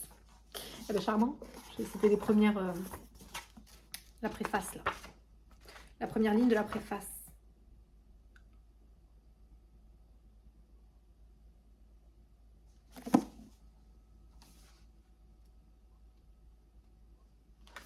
Pardon, ça y est, je suis perdue. J'ai déjà commencé à lire. Vous m'avez perdu. Je trouve ça tellement... Bon, mais du coup, est-ce que c'est... Est-ce que c'est de la fantaisie? Ça se passe en Italie ou en Sicile ou par là-bas? Des scènes de guerre et de... Je pense pas que ce soit de la fantaisie ici. Mais non. Bon, allez voir sur Google. J'ai pas envie de lui demander parce que ça va tout sonner chez vous. Salammbô. Attends. Là, on a des trucs marqués. En plus, c'est marqué dans une belle forme avec une illustration à côté. Deuxième titre à apparaître au sein de la collection collector de ce Salammbô de Gustave Flaubert. C'est lequel leur premier? Je savais pas que c'était le deuxième, je pensais que c'était le premier de la collection. Ah, j'irai voir ce que c'est le premier. Ce Salammbô de Gustave Flaubert est enrichi de 76 illustrations de l'artiste française Suzanne Raphaël Lagneau. Publiées en 1928 par les éditions Henri Siral, elles ont été numérisées par Agnès Vinas pour le présent ouvrage. Augmenté d'une préface de Daniel Rondeau de l'Académie française ainsi que d'une postface de Thierry Fraisse, ce livre a été publié le 30 septembre 2022 à l'initiative et pour le compte des éditions Calidore. Ah, j'adore, ils ont marqué tout un... Le carton de couverture d'une épaisseur de 3 mm est surmonté d'un papier Will Balin lisse blanc FCS de 120 grammes ainsi que d'un dos matière du même grammage mais de type Willam. J'adore. On a tout un texte là où même les chiffres sont écrits en lettres qui nous dit tout. Ah, et en une... Le premier tirage de ce titre a été fixé à 4150 exemplaires, mais même ça, on le sait. La composition réalisée par le studio Fab a quant à elle été faite à l'aide des polices Adobe Gramon Pro pour le texte, Dahlia pour les chapitres. Mais c'est génial! J'adore. Tu as tout le détail de la conception du livre, de la police d'écriture, au grammage de la couverture, en passant par... Non mais c'est génial. En passant par la première édition, par le machin, par le truc. Bon, j'adore. Moi, voilà. Celui-là aussi sera dans les recommandations pour Noël. Parce que ça fait partie des plus beaux livres de ma bibliothèque, clairement. Et encore une fois, vous voyez, juste en lisant ça à la fin, on voit que Kalidor, ils pensent vraiment genre en dehors de la boîte. Ils font une collection de ouf que tu te dis, mais évidemment, il fallait qu'une maison d'édition s'attaque à ça. Ils te mettent ce genre de détails à la fin. Bref, je trouve qu'ils sortent des clous, qu'ils font les trucs selon leurs normes et tout. Moi, je suis fan. Je suis fan, je sais pas combien de temps ça fait que je parle de Kalidor, mais j'aime trop. Voilà, donc je vous recommande cette maison d'édition. Si vous êtes curieux, allez voir ce qu'ils font. Ensuite, j'ai reçu une précommande que j'avais faite, qui est La passeuse de mots, dont dans le royaume de Hélios, les mots ont un pouvoir. Voilà, c'est rapide et succinct. Comme résumé, je sais pas si ça c'est le résumé, moi je pense pas. On a une carte. Alors on a un orange étonnant. Ça m'a étonné. Ça fait un peu orange à l'intérieur des citrouilles. Donc je l'ai reçu hier, jour d'Halloween. Donc je me suis... Non, hier? Non, je l'ai reçu avant celui-là. Bon, aux alentours d'Halloween. Donc je me suis dit, tiens, on est dans le thème. Donc c'est une édition collector de chez Hachette Roman qui pèse beaucoup. Et voilà. Alors, je suis moins convaincue sur le fait que les pages sont blanches. Et les pages blanches, bon, on dit que ça fait plus mal aux yeux. Bon, il faut vraiment avoir les yeux sensibles, je pense. Mais théoriquement, on lit sur des pages souvent un peu plus... Mais je remarque que Kalidor aussi a des pages quand même blanches. Donc, bon, c'est un choix. Moi, j'aime bien les pages... Mais pourquoi Kalidor? J'ai l'impression que ça leur va bien.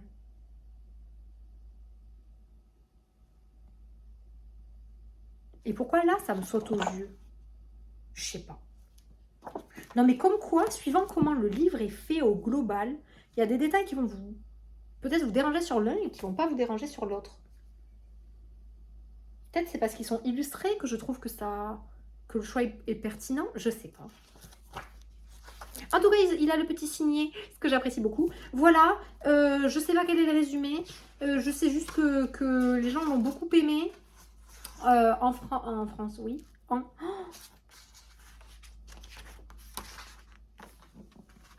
Une page déchirée. Pour une édition collector, ça craint, les amis.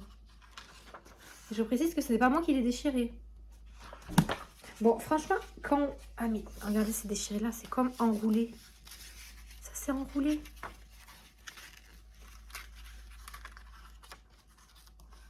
Genre... Bon, je vais le scotcher délicatement. Mais ça me saoule un peu. Quand je... Puis c'est pareil, là, il est tout cabossé. Ça m'embête que quand on reçoit des livres, là, c'était par Amazon, il était dans un carton tout petit, tout serré, au lieu d'être dans un truc qui protège les angles, qui est plus grand. Et résultat, tu reçois une édition collector abîmée. Mais franchement, moi, ça me désespère. Je sais pas ce que vous en pensez, mais ça me gave. Là, il a un shoot ici. Tu te commandes des éditions collector parce que c'est des beaux livres et puis ils te les défoncent pendant la livraison, quoi. Les gars, vous livrez des livres, ayez des emballages de livres qui marchent. C'est quoi le délire? Ça me saoule. Bon, bref. Le dos est mini et joli. Très bien. Voilà, donc je ne sais plus. Je pense que j'ai lu le résumé, mais il y a fort longtemps. Et que je l'avais mis dans ma wishlist et tout. Mais que comme je vous dis, bah, j'achète pas les... Donc je pense que Est-ce que je m'étais dit que je le lirais en numérique? Je sais plus. Et comme je n'achète pas les versions autres que hardcover, d'ailleurs elle n'a pas de... Ça non plus je le savais pas. Elle n'a pas de jaquette. Mais celle-là, encore une fois, je trouve que ça passe parce que bon, déjà il y a des dorures un peu partout. Ce qui rattrape. Et elle est embossée. Vous voyez? Donc, on le voit bien là. Donc c'est une belle version sans jaquette. Donc ça va, ça marche. Pour moi ça marche. Ils me l'ont vraiment défoncé. Ça a carrément enlevé la dorure, quoi. Et moi, comme je les commande en France, parce que ben, sur Amazon Canada, ils y sont pas, ben, je les paye une douille. Ah, je vais pas être frais de douane.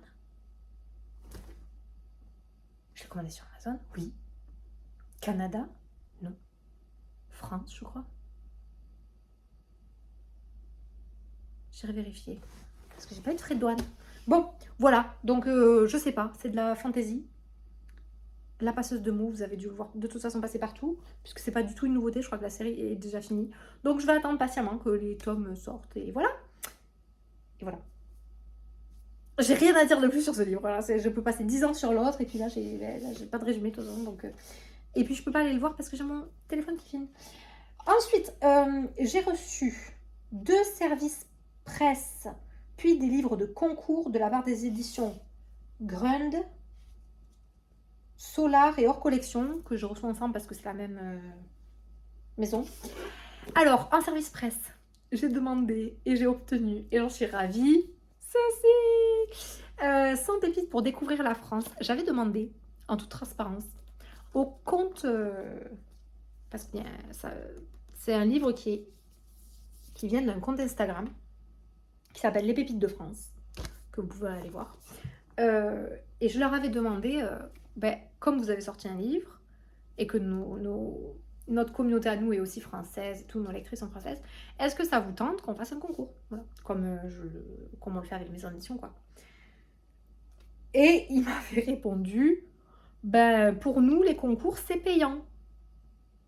Et donc je leur avais dit dommage, parce que non, je vais pas payer pour faire un concours, non.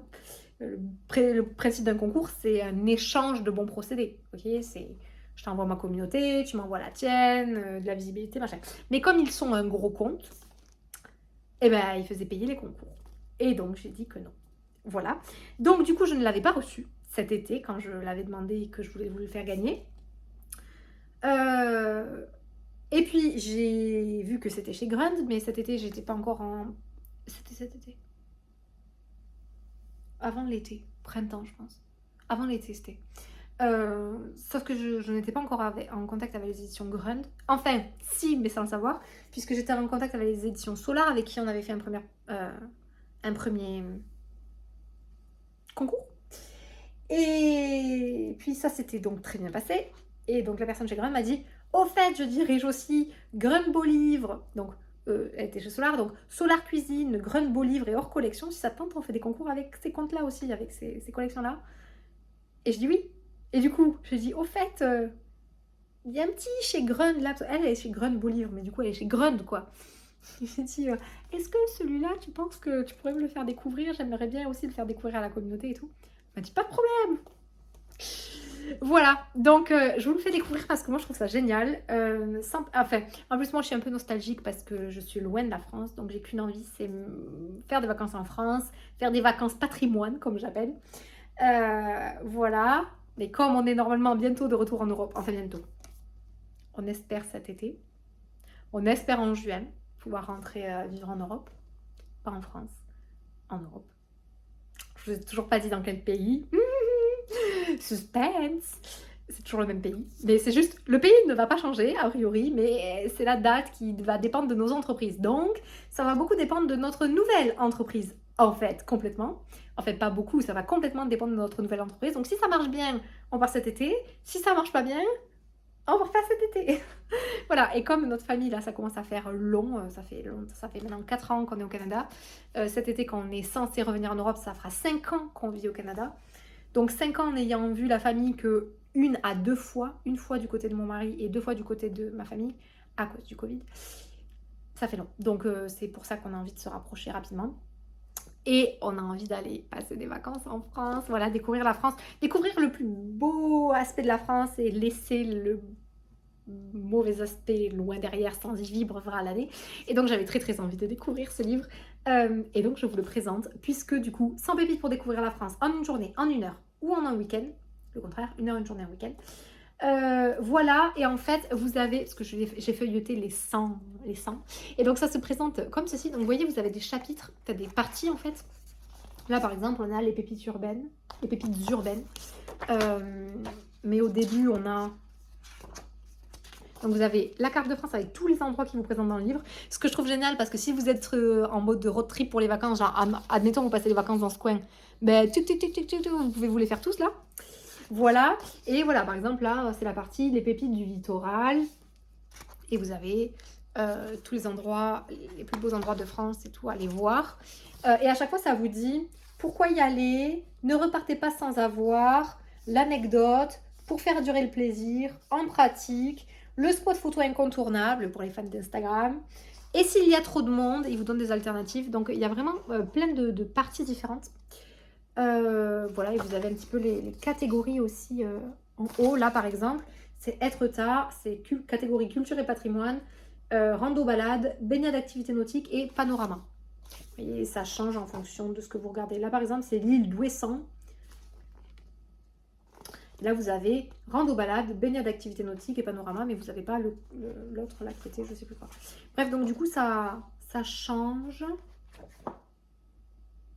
Oh là là, les gorges du Verdon. Non, mais à chaque fois que je feuillette, je me dis, mais waouh, c'est ouf ce qu'on a en France. C'est oufissime. Et tu t'en rends compte quand tu vis à l'étranger. Parce que je te garantis que, par exemple, au Canada, c'est très beau le Canada. Hein.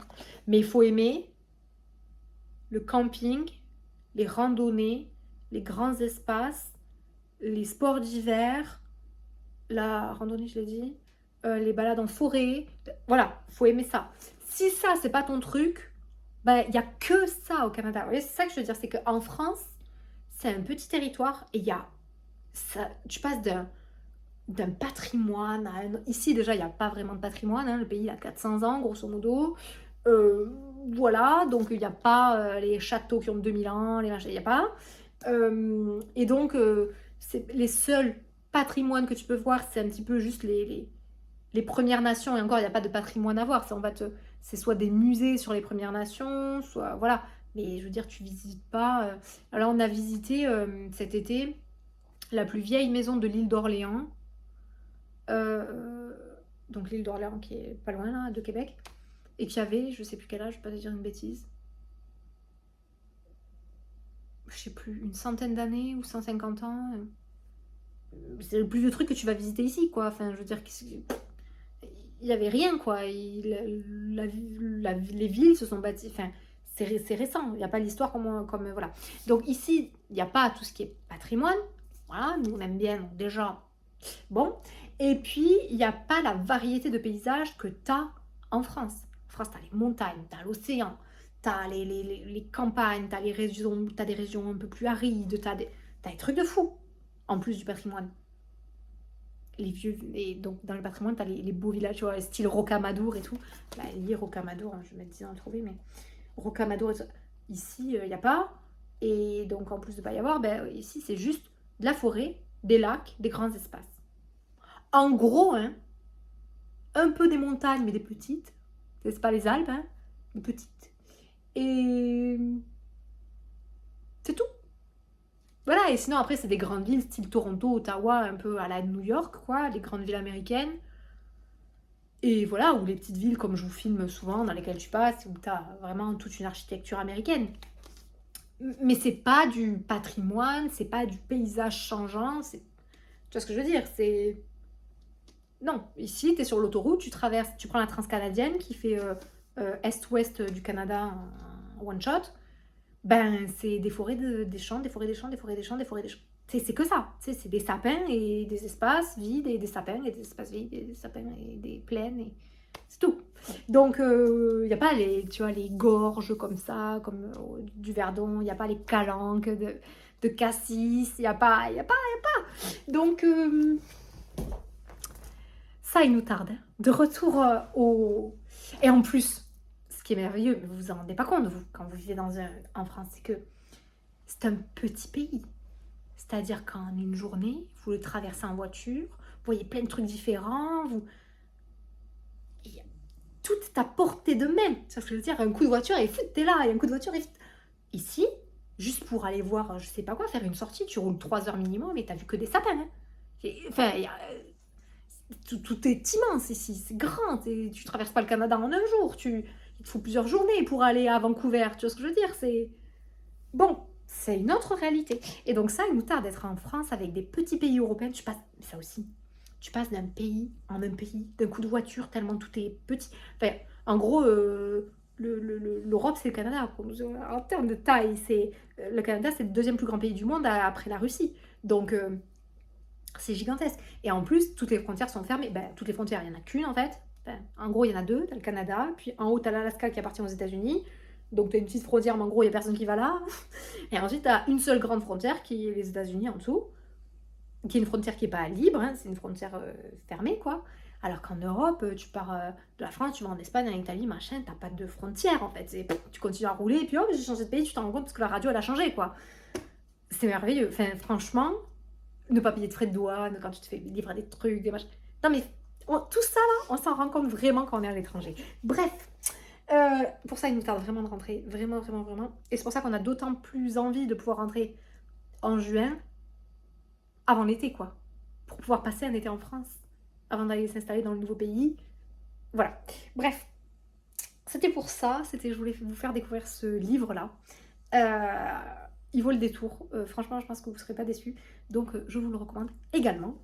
Ensuite, j'ai reçu Couleurs primitives, un nuancier érotique de Jeanne Chéral, illustré par Petite Luxure. Alors, Petite Luxure, je crois que c'est un compte Instagram relativement connu, francophone. Je me rappelle de ce livre, mais je me rappelle pas que je l'avais demandé. En fait, je me rappelle m'être arrêtée dessus et tout, avoir hésité à le demander. Je me suis dit, oh, quand même, un nuancier érotique, bon, Angeline, quand même. Et du coup, je pensais que je l'avais pas demandé.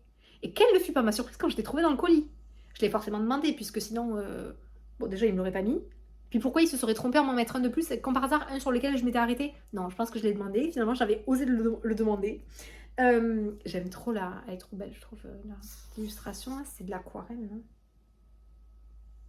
Je sais pas. Non, peut-être. Non, c'est pas de l'aquarelle. Mais l'eau, si peut-être l'eau, hein. L'eau fait aquarelle. Alors, un nuancier de 30 couleurs mêlant poésie et dessin érotique. Au fil de 30 poèmes, Jeanne Chéral nous invite à suivre une femme amoureuse et libre et à partager des moments intimes de sa vie. Subtilement illustré par les dessins silhouettés, j'aime trop. Ça me fait penser aux dessins d'Adoli Day sur Instagram. De Petite Luxure, ce nuancier du désir propose une émouvante palette de 30 couleurs dont les noms ont été imaginés par l'autrice sous des formes multiples. Sonnet, haïku, blason, calligramme, de fauve à beluga, de saint crème à bleu d'orage. Poèmes et illustrations se répondent, se mêlent et s'entrelacent dans un jeu aussi doux et lyrique que sensuel et érotique. Et Jeanne Chéral, donc qui est l'autrice, est chanteuse, compositrice et pianiste. En 2020, elle écrit son premier livre chez Point, à 5 ans, Je suis devenue terre à terre. Ah, son premier livre chez Point, édition Point. À 5 ans, je suis devenue terre à terre. Voilà. Et Simon Francard est graphiste et illustrateur avec son projet érotico-poétique Petite Luxure. Ah, c'est un garçon qui est derrière ce compte. Lancé en 2014, il a réalisé 3 livres édités chez Webec. Webec, je connais pas moi, c'est cette édition. Donc c'est sur une superbe couverture texturée. Ah, vous la voyez là. Donc moi je suis très fan de ces livres. On entend là, c'est texturé. Et alors dedans, c'est ce que j'appelle un livre qui prend son temps. C'est-à-dire que, alors vous êtes clairement pas submergé de texte. Donc là vous avez la table des matières de tous les poèmes. Puis là vous voyez, hop, j'ai du blanc. Là j'ai une illustration, un poème. Oh, du blanc. Illustration, poème, la couverture. Du bleu. Et on change de couleur comme ça. Vous voyez? Puis l'illustration aussi, du coup, elle change de couleur. Orange. Et du orange. Et du noir. Et du noir. Et du vert. Et du vert. Vous avez compris précis? Donc je le trouve très très beau. Je ne vais pas tout vous montrer parce que je ne vais pas vous spoiler toutes les illustrations. Ça serait con. Oh, j'adore ça. J'adore ça. J'adore ça. Regardez à la fin. À la fin, il y a ça. Je me demande si c'est pas un portrait d'illustratrice. Et on a les... On a les brouillons.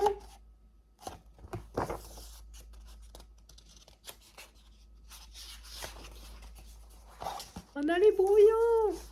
C'est trop cool. J'aime trop les livres qui sont comme ça, augmentés un petit peu. De plus que juste le livre, quoi. Il y en a pas mal, hein. Il y a pas mal de pages de brouillons. Hein. Elle est chargée, celle-là. Elle était énervée, là.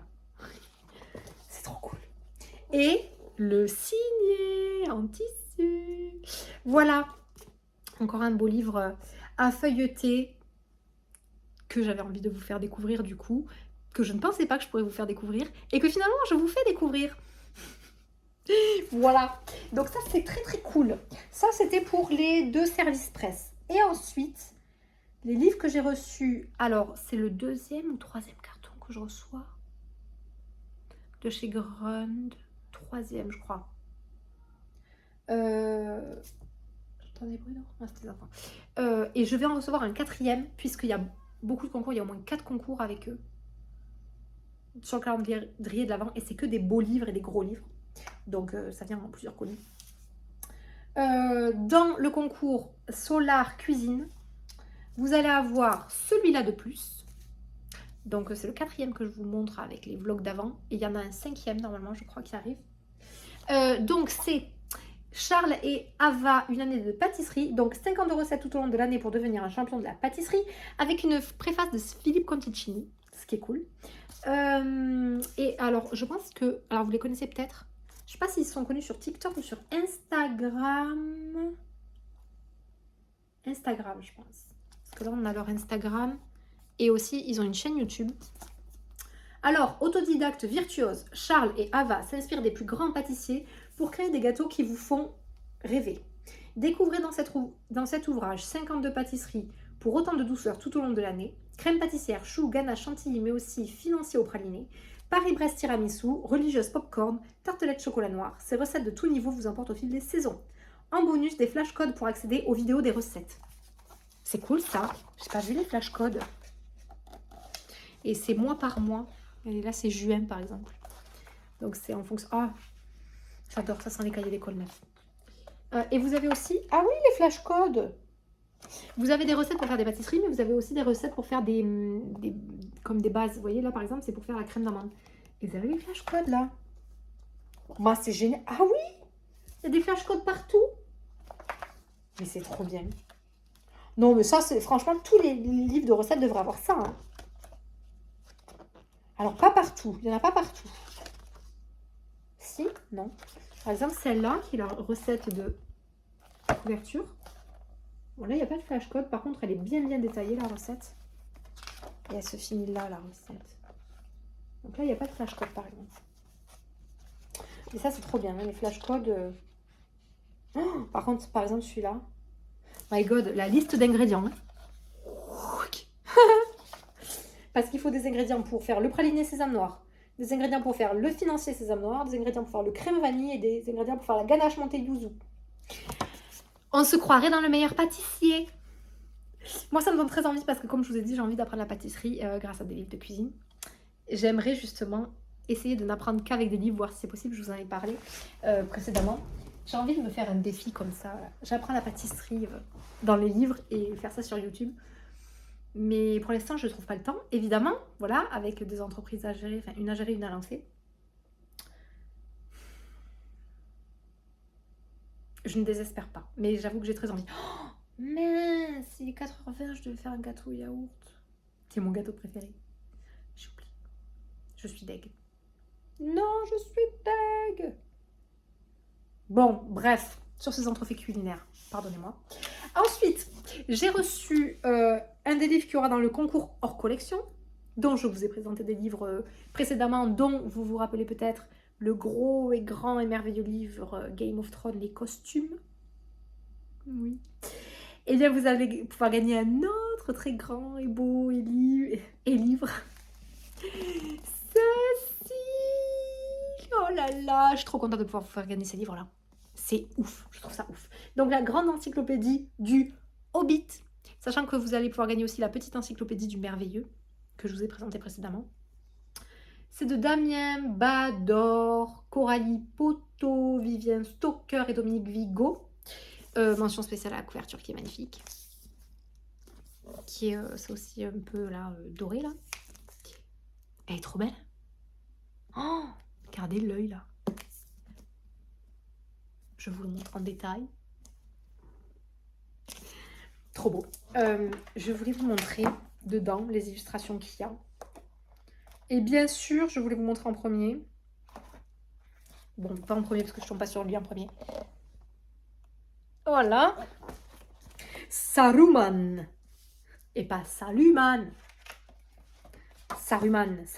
Comment on dit Saruman, je crois. Mais attendez, faut que je vous montre. Vous allez comprendre la beauté du bordel. Pardon. Bon, vous avez déjà compris avec la première illustration, mais... Bilbo, il est trop beau sur cette illustration. Elle est magnifique, hein. Avec son anneau, là. C'est trop beau. Et donc, c'est tout illustré, c'est tout en couleur. C'est merveilleux.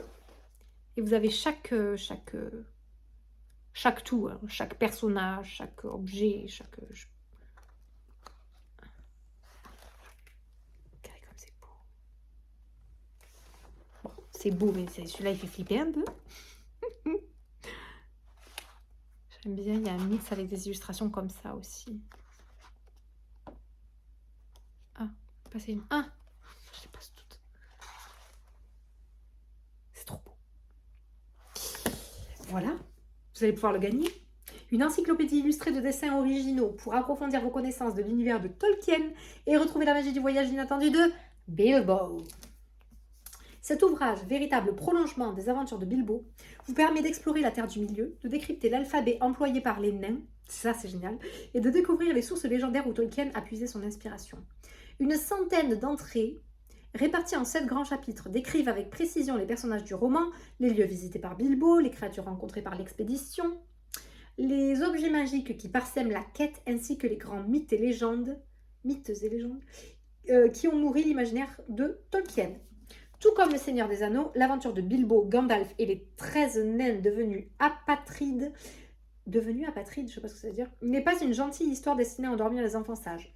Un souffle épique pousse les nains et le hobbit à se dépasser pour atteindre leurs rêves. Ils traversent des contrées hostiles et affrontent des ennemis monstrueux jusqu'à une dernière bataille désespérée. Sous la plume de Tolkien, le courage ordinaire du hobbit transcende l'héroïsme guerrier pour s'opposer au mal. Cet album est illustré par des dessins originaux en couleur de Sandrine Gestin et Xavier Sanchez. Ok. C'est fou. Hein. Voilà. Il est pour vous. Enfin, celui-là, il est pour moi. Mais vous allez pouvoir en avoir un aussi. Dans le calendrier de l'Avent, case je sais pas combien. Alors là, et par contre, le calendrier de l'Avent est presque déjà complet. On est le 1er novembre. Complet. Genre, je pense qu'il doit nous rester 2-3 cases. Et encore, c'est parce que j'ai pas contacté tout le monde. J'ai pas encore... J'ai mis ceux qui nous ont contactés, puis ceux avec qui je parlais là, en ce moment, où pour régler le concours. Je disais, au fait, il y a le calendrier de l'Avent, vous voulez y participer parce qu'il est presque plein. Tout le monde me disait, oui. Genre, il nous reste, je sais pas, 2, 3, 4 cases, 5 cases, 4 cases. Il est plein. Donc, on va déjà finir par remplir les quelques cases restantes. Et ensuite, je me demande si on se ferait pas, puisque je pense qu'on a d'autres éditeurs qui seraient partants, puisque grosso modo, on travaille sur les concours, là, sur Muse avec grosso merdo 70 éditeurs. Voilà, ce qu'ils commencent à faire. Donc, évidemment, en 24 jours, il n'y a pas de place pour tout le monde. Et donc, je me demande si au moins, pour en faire rentrer plus d'éditeurs qui veulent participer et que vous ayez plus de cadeaux, est-ce qu'on ne prolongerait pas jusqu'au 31 décembre? Parce que, je sais pas vous, mais moi, quand Noël est passé, genre, on le prépare pendant longtemps, là. On y pense, on fait de sapin, on prépare les cadeaux, machin. Puis, tu fais ton réveillon le 24 décembre, puis soit tu ouvres les cadeaux le 24 décembre ou le 25 décembre au matin, puis c'est fini. Tu sais, c'est abrupt, là, c'est fini. Et moi, je me dis tout le temps, c'est déjà fini? Donc, bon, t'as toujours le truc de te dire, ouais, non, mais c'est pas tout à fait fini, parce que dans une semaine, il y a le jour de l'an. Pour ceux qui le font, parce que nous, au Canada, on le fait pas, parce que de toute façon, on connaît personne ici, grosso modo. Et que c'est pas notre truc, nous, les fêtes, les machins. Voilà, on est plus... c'est pas trop... Voilà, c'est pas trop notre truc. Puis en plus, quand t'as des enfants qui sont petits, qui tu vas aller ou tu vas pas aller karaoké, là. Voilà. Donc, souvent, tu sais, après Noël, je me dis, bon, ben voilà, c'est fini. C'est fini. Et donc, je me dis que prolonger le calendrier de l'Avent jusqu'au 31, ce serait une manière de dire le mois de décembre n'est pas fini. Donc, les cadeaux, c'est pas fini. Tu vois? Non. Voilà. Je me dis que j'ai bien envie de tenter ça. Donc, on verra. On va finir de remplir ce calendrier, mais il y a des chances parce que je suis à peu près certaine de trouver des éditeurs, enfin de proposer à d'autres éditeurs et qui seront eux aussi partants pour participer et que une prolongation, à mon avis, comment on dit, ça se prévoit, ah, j'ai pas le mot. Bref, c'est possible, quoi. Voilà. Et ensuite, je vous montre la case 24 du calendrier de l'Avent. Là, je sais que c'est la case 24. Vous allez comprendre pourquoi c'est la case 24. Je sais pas si vous avez déjà vu des livres aussi gros. Alors, je vais essayer de vous les montrer les 3 ensemble parce qu'il y en a 3 pour la case 24. Oh my God! Quand le facteur m'a amené le carton, j'étais là.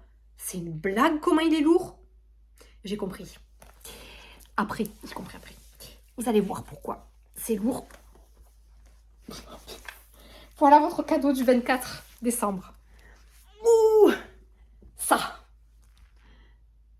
C'est des intégrales de Monsieur Uderzo des années 1950. Non, ils sont pas dans l'ordre. 1941 jusqu'à 1955. Et c'est tout ce qu'il est, c'est tout son travail sur ces années-là. Voilà. Je ne peux pas le porter longtemps parce que c'est vraiment très très très très lourd. Je ne sais pas, ça doit peser au moins 10 kilos les 3 livres. Donc vous allez pouvoir gagner celui-ci. C'est une personne qui va gagner les 3. Donc celui-ci qui va de 1941, qui couvre de 1941 à 1951. Ensuite, celui-là qui couvre et vous le voyez en face de vous, 1951 à 1953. Et celui-là, franchement, je rigole pas, c'est vraiment lourd. C'est les livres les plus lourds que j'ai jamais eu dans les mains. Franchement. De 1953 à 1955. Et je vous montre un petit peu à quoi ça ressemble. Oh my God, c'est trop lourd. C'est des planches et des planches. Et des planches et des planches et des planches et des planches et des planches. Et voilà. C'est tout le travail du Derzo. Donc c'est tout le travail du Derzo avant Astérix, je pense. Parce qu'il n'y a pas Astérix là-dedans. Et voyons, qu'est-ce que... Alors, c'est lequel le plus vieux? C'est celui-là. C'est celui-là le plus vieux. Justement, celui où on voit... Attendez, je pose les deux. Je sais pas comment je vais faire. Oh purée. Eh, sérieux, c'est tellement lourd. Donc le plus vieux, c'est celui-là. Où on voit Astérix. Et dans les premières pages, je vais essayer de vous montrer, même si je suis un peu basse. On a la table des matières. On a première publication. Préface.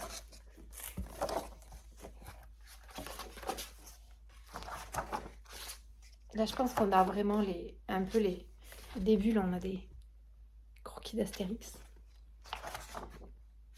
Mais tout ça, je sais pas à quelle époque ça a commencé à être créé Astérix, mais ça, je pense que c'est tout ce qu'il y avait avant qui sort tous les Astérix. Puisqu'en fait, c'est genre ces archives avant Astérix, quoi. Et après, les Astérix, ben, vous les connaissez. C'est toutes les BD Astérix qui sont en librairie actuellement. Mais tout ça, c'est des planches qui ne sont pas en librairie, que vous ne pouviez pas avoir du Derzo. Et donc, pour ceux qui sont fans d'Astérix et du Derzo, et bien ça, c'est des superbes cadeaux de Noël à faire. Voilà, vous allez pouvoir gagner ces 3-là. Et j'espère que vous avez des biscottos. Je tiens à préciser que ce sont des exemplaires à 69 € chacun. Et que pour la case du 24 décembre, vous allez gagner les 3. 3 x 7, 21, 210 €. Voilà, en gros. Moins de 3 €. Donc 207 €. C'est un lot à 207 €. Si j'ai fait une erreur dans le calcul, je m'en fous. Ne me le mettez pas en commentaire. Parce que moi, je suis une littéraire, je ne suis pas une scientifique. Ok. Bref, c'est une case du calendrier de l'Avent à 200 €. Voilà. Soit dit en passant. Et deuxième soit dit en passant, c'est que on est sur la fin de l'édition de ces livres-là, il me semble. C'est-à-dire qu'ils commencent à être épuisés un peu partout. Donc, c'est même pas sûr qu'en librairie, vous puissiez les trouver. Si, enfin, si, vous pouvez encore les trouver en les commandant, je pense. Mais ils commencent à se faire rares, si je dis pas de bêtises. Donc, si ça vous intéresse pour offrir à Noël, c'est peut-être le dernier Noël pour lequel vous pourrez l'offrir. Voilà, c'est ça que je veux dire. Donc, on se dépêche. Et ensuite, j'ai 2 séries à vous montrer. Et après, j'ai fini de vous présenter les livres reçus. 2 séries qui sont des séries complètes, enfin, de tous les tomes sortis actuellement, que vous allez pouvoir gagner sur le compte Instagram de Muse. Donc, musebook.club_fr. Dans la description, si vous voulez le voilà. Vous allez pouvoir gagner, et là, et ça c'est dans 2 jours à partir du moment où je tourne cette vidéo. Donc c'est le 3 novembre, quelque chose comme ça. Tous ces tomes, dont le dernier est celui-ci. Et vous allez pouvoir gagner en fait le t-shirt. On a créé un t-shirt qui va avec. Il est où le t-shirt? Est-ce que je peux vous montrer? Ah, il est là-bas. Bon, vous le verrez sur Instagram. En gros, vous allez pouvoir gagner un t-shirt Muse. Où, vous voyez là, c'est comme si on a découpé tout autour de la dame, avec le chat, et on l'a mis sur un t-shirt. C'est trop cool. Comme on a fait précédemment pour le t-shirt Et puis feu qu'on n'a qu'une vie. Et bien voilà. Donc, vous allez pouvoir gagner le tome 1, L'enquête du Barry. Donc, c'est la série Au service secret de Marie-Antoinette de Frédéric Lenormand, publiée chez les éditions de La Martinière. Je trouve vraiment les livres absolument superbes. Et je crois qu'il n'y en a que 2, moi, que j'ai reçus qui n'ont pas de dorure et tout. Mais je me demande s'ils n'ont pas, genre, refait des... Tu sais, réédité avec des dorures. Et que moi, dans ceux que j'ai reçus, il y en a 2 qui sont sans dorure. Je me demande. Je me demande fortement. Parce que celui-là, il y a marqué 2019. Alors que je pense que le tome 1 est sorti avant, non? Attendez. Non, dépôt légal avril 2019. En tout cas, le tome 1, donc l'enquête du Barry. Je vais mettre ça là. Le tome 2, vous voyez, celui-là, il n'en a pas de dorure. Le tome 2, pas de répit pour la reine. Le tome 3, la mariée était en rose Bertin. Le tome 4, je crois que c'est les 2 seuls qui n'ont pas de dorure. Mais peut-être que vous allez recevoir la dorure, je ne sais pas si... Bref. La femme au pistolet d'or. Je me demande, parce que je ne vois pas pourquoi ils en auraient fait 2 sans dorure et 1 avec des dorures. Et en plus, ce qui confirme un petit peu mon propos, c'est que vous voyez, le 2 et 3, ils n'ont pas de numéro là. Alors que là, il y a 1 et 4, ceux qui ont des dorures. Donc je me demande si c'est pas comme des anciennes éditions, là, moi, que j'ai reçues, et qu'il n'y en aurait pas des nouvelles avec des dorures. Je me demande. Le seul qui me fait mentir, c'est celui-là, parce que celui-là, il a des dorures, mais il n'a pas de numéro, là. Donc le 5, la reine se confine. C'est le Covid, quoi.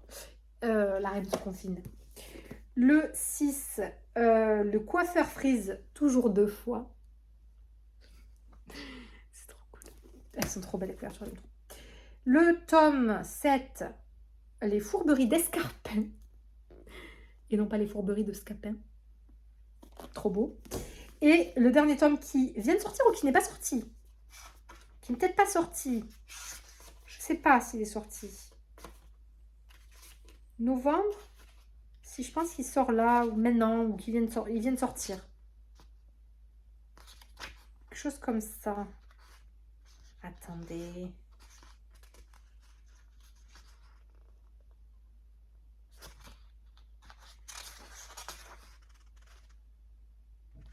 Je pense que j'ai raison sur ma petite... je vais vous montrer pourquoi. Donc le dernier tome qui vient de sortir, c'est Crime et Châtiment. J'adore les titres et c'est trop beau. Et donc c'est cette couverture-là, sans le fond et sans le truc rose, genre juste la tête et le chat. Cette couverture-là que vous aurez sur le t-shirt, qui est donc un t-shirt inédit, qui ne sera pas en vente sur le site, qui est uniquement pour le concours. Et donc ce qui me fait dire que par exemple les tomes 2 là et 3 sont des anciens peut-être, c'est que si je regarde là, Ils ont des fonds, vous voyez, ils ont des motifs de fond là. Vous voyez? Alors que ceux que j'ai moi, les fonds sont unis. Donc je pense que ces deux-là, vous devez sûrement maintenant les trouver dans une nouvelle édition avec des brillants. À mon avis. Je pense bien, je pense bien, je pense bien. C'était les tomes quoi? 2 et 3. Ah, c'était lequel le 2? C'était celui-là, je crois. Voilà, donc vous allez pouvoir gagner tout cela. Je vais vous lire le résumé du tome 1 au moins.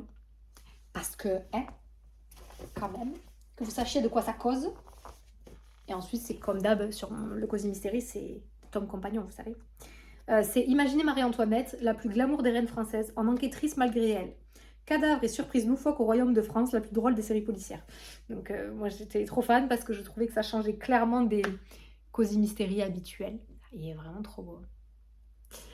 Donc le résumé du tome 1, et je vous lis pas évidemment les autres résumés. À Versailles, les bijoux de la comtesse du Barry ont disparu 4 ans plus tôt, et depuis les cadavres ne cessent de pleuvoir.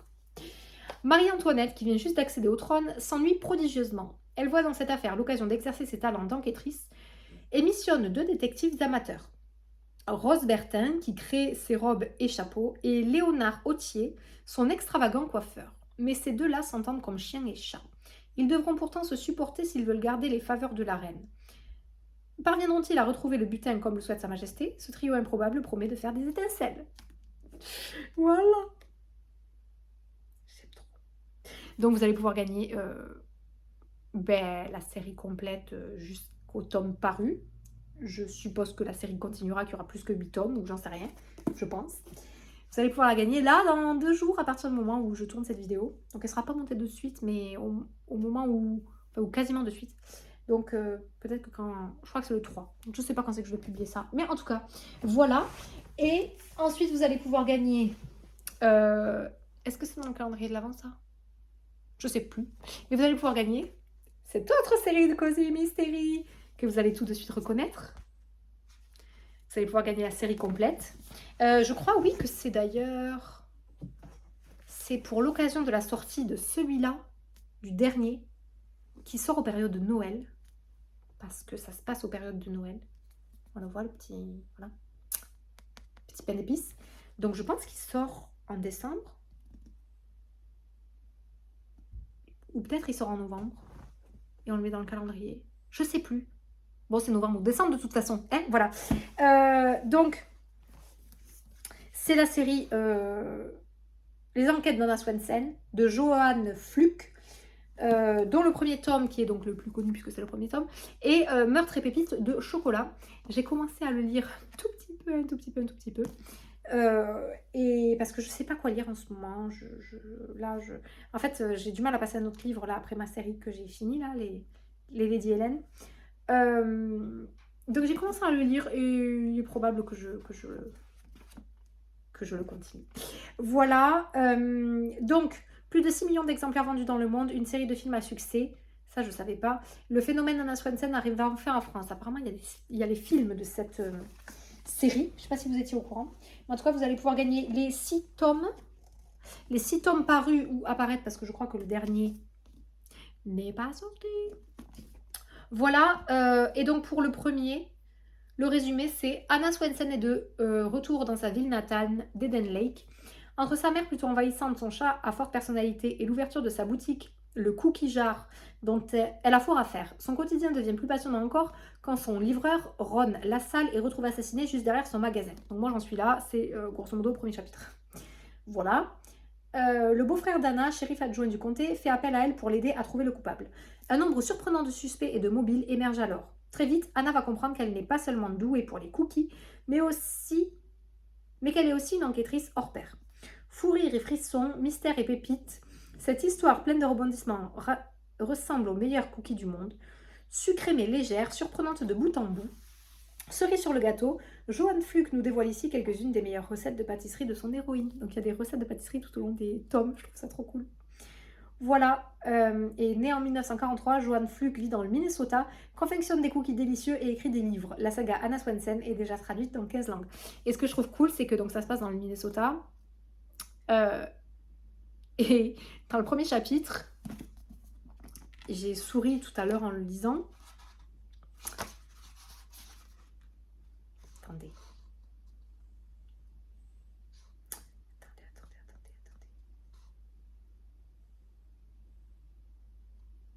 C'est où?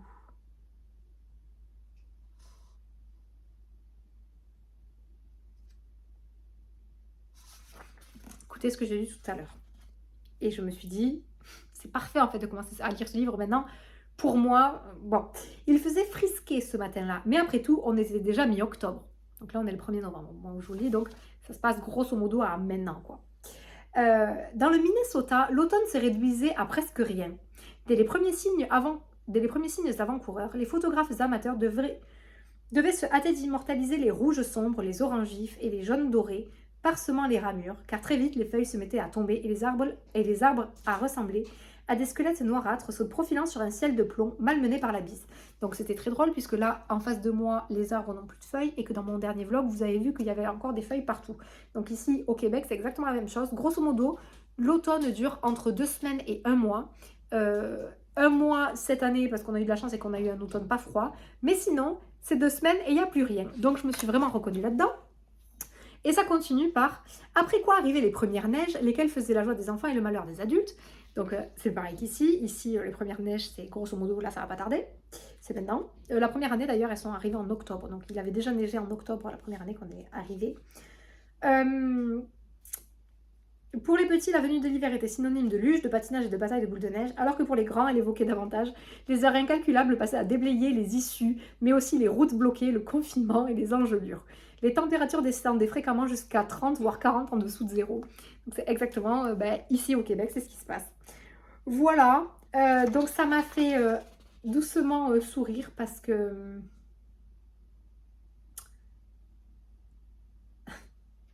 Avant de partir, donc les gens qui ici ont des maisons sur le lac aussi. Avant de partir, donc de leur cabane au bord du lac, les Québécois, mais alors là les gens dans le Minnesota pareil, protégeaient leur canalisation et barricadaient leurs fenêtres contre le gel et le blizzard qui tout l'hiver balayaient la surface solide du lac. Les autochtones se retrouvaient entre eux et la population de Lake Eden passait brusquement de 12 000 à 3 000 habitants. C'est exactement ce qui se passe ici à Québec. Voilà, il y a plein de touristes partout l'été. Et puis l'hiver, à part à la période de Noël où il y en a un peu plus. Et après l'hiver, voilà. Donc ça m'a fait rire parce que c'était vraiment voilà, le moment parfait pour commencer à lire ça. Et voilà, on a fini. On a fini pour les livres. Je vous montre juste les quelques nouveautés Muse que j'ai reçues. Alors il y en a eu d'autres sur le site que je vous laisse aller voir, mais je vous montre les quelques-uns que j'ai reçus. Et me revoilà. Donc je me suis pris pour moi celui-là, Baby Write Me a Poem. Voilà, que j'aime beaucoup. Tic, tic. Brodé, évidemment, parce que moi, j'adore les brodés, ils sont trop beaux. Et ensuite, j'ai reçu celui-là qui n'est pas en fait une nouveauté, mais que je viens de recevoir, qui est le Gustave Flaubert, que vous allez pouvoir gagner avec le livre Salammbô. Voilà. Le Lord of the Books, je vous l'ai montré. Le dernier suite que j'ai reçu, La vie est un roman, vous l'avez vu dans le dernier vlog. Et ensuite, je pense que les autres, je me les suis pas... Ah si, je me suis commandé... Je reviens. Et je suis de nouveau là. J'en ai profité parce que je l'ai trouvé au passage. Ah non. J'en ai profité pour prendre... donc c'est celui-là que vous allez pouvoir gagner avec le livre. Regardez comme ça match. Donc ça c'est pour le prochain concours. Ça va. Avec le chat, vous voyez le chat. Discretos le chat. Voilà. Avec derrière le petit Muse X la martinière. Voilà. Donc ça, il ne sera pas en vente, il est uniquement pour le concours. Donc inédit. Et ensuite, je me suis commandé celui-là parce qu'il me le fallait notamment pour un concours, parce qu'il va y avoir un concours spécial Game of Thrones. Je ne vous dis pas. Mais attendez, il va y en avoir 2 concours Game of Thrones. Donc il va me falloir 2 lots différents, à moins que je vous fasse gagner 2 fois ça. Est-ce qu'ils vont pas être à la même date? Bon, je vais voir. Vous allez pouvoir gagner Winter is Coming en sweatshirt. Voilà, brodé à nouveau. Il y en a de plus en plus des brodés sur la boutique parce que moi j'aime trop ça.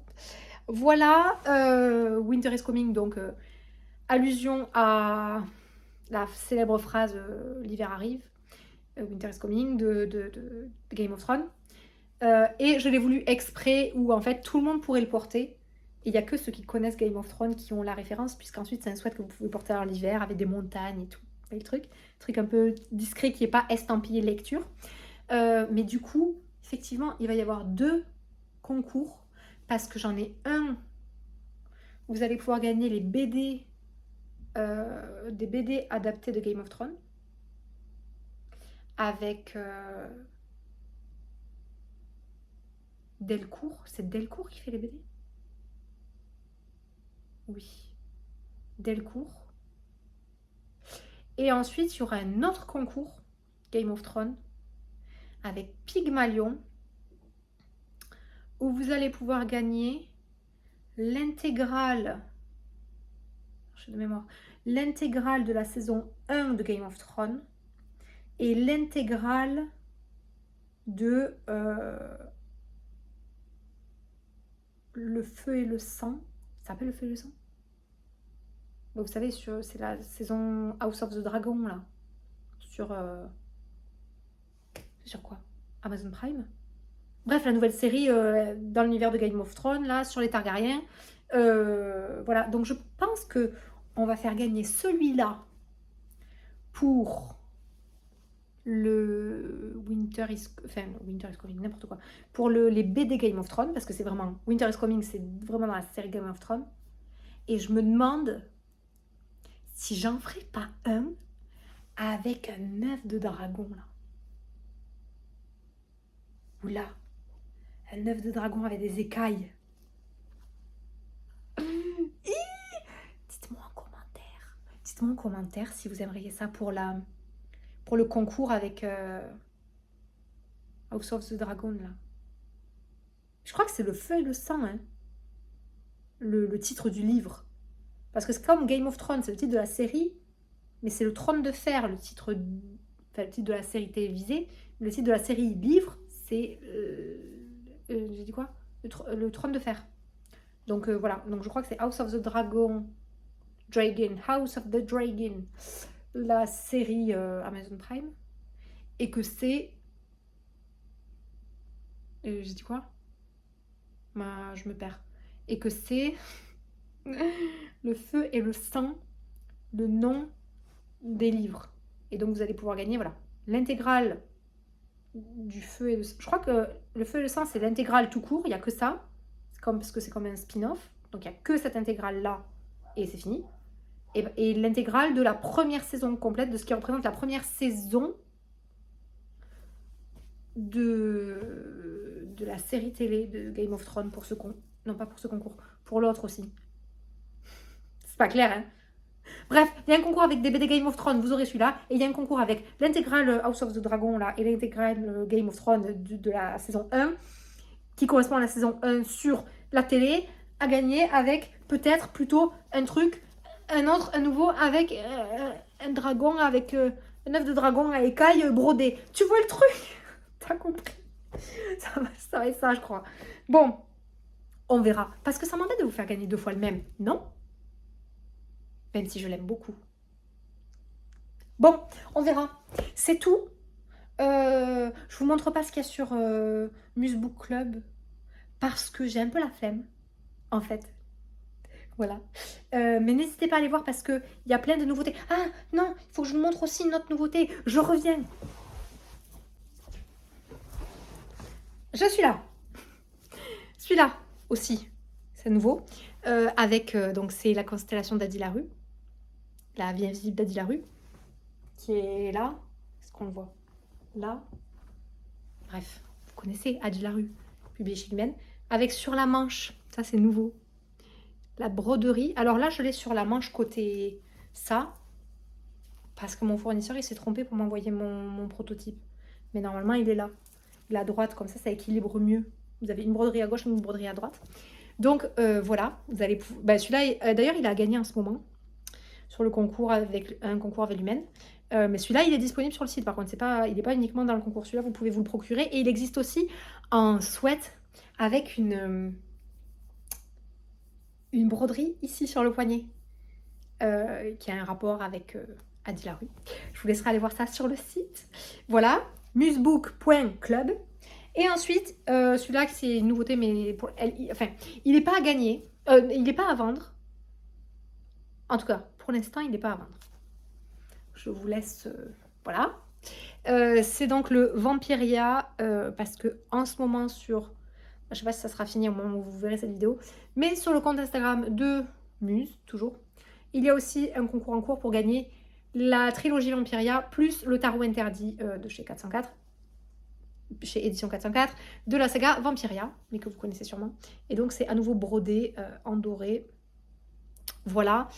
Pour l'instant, il est juste à gagner, il n'est pas à vendre. Mais voilà, peut-être que plus tard...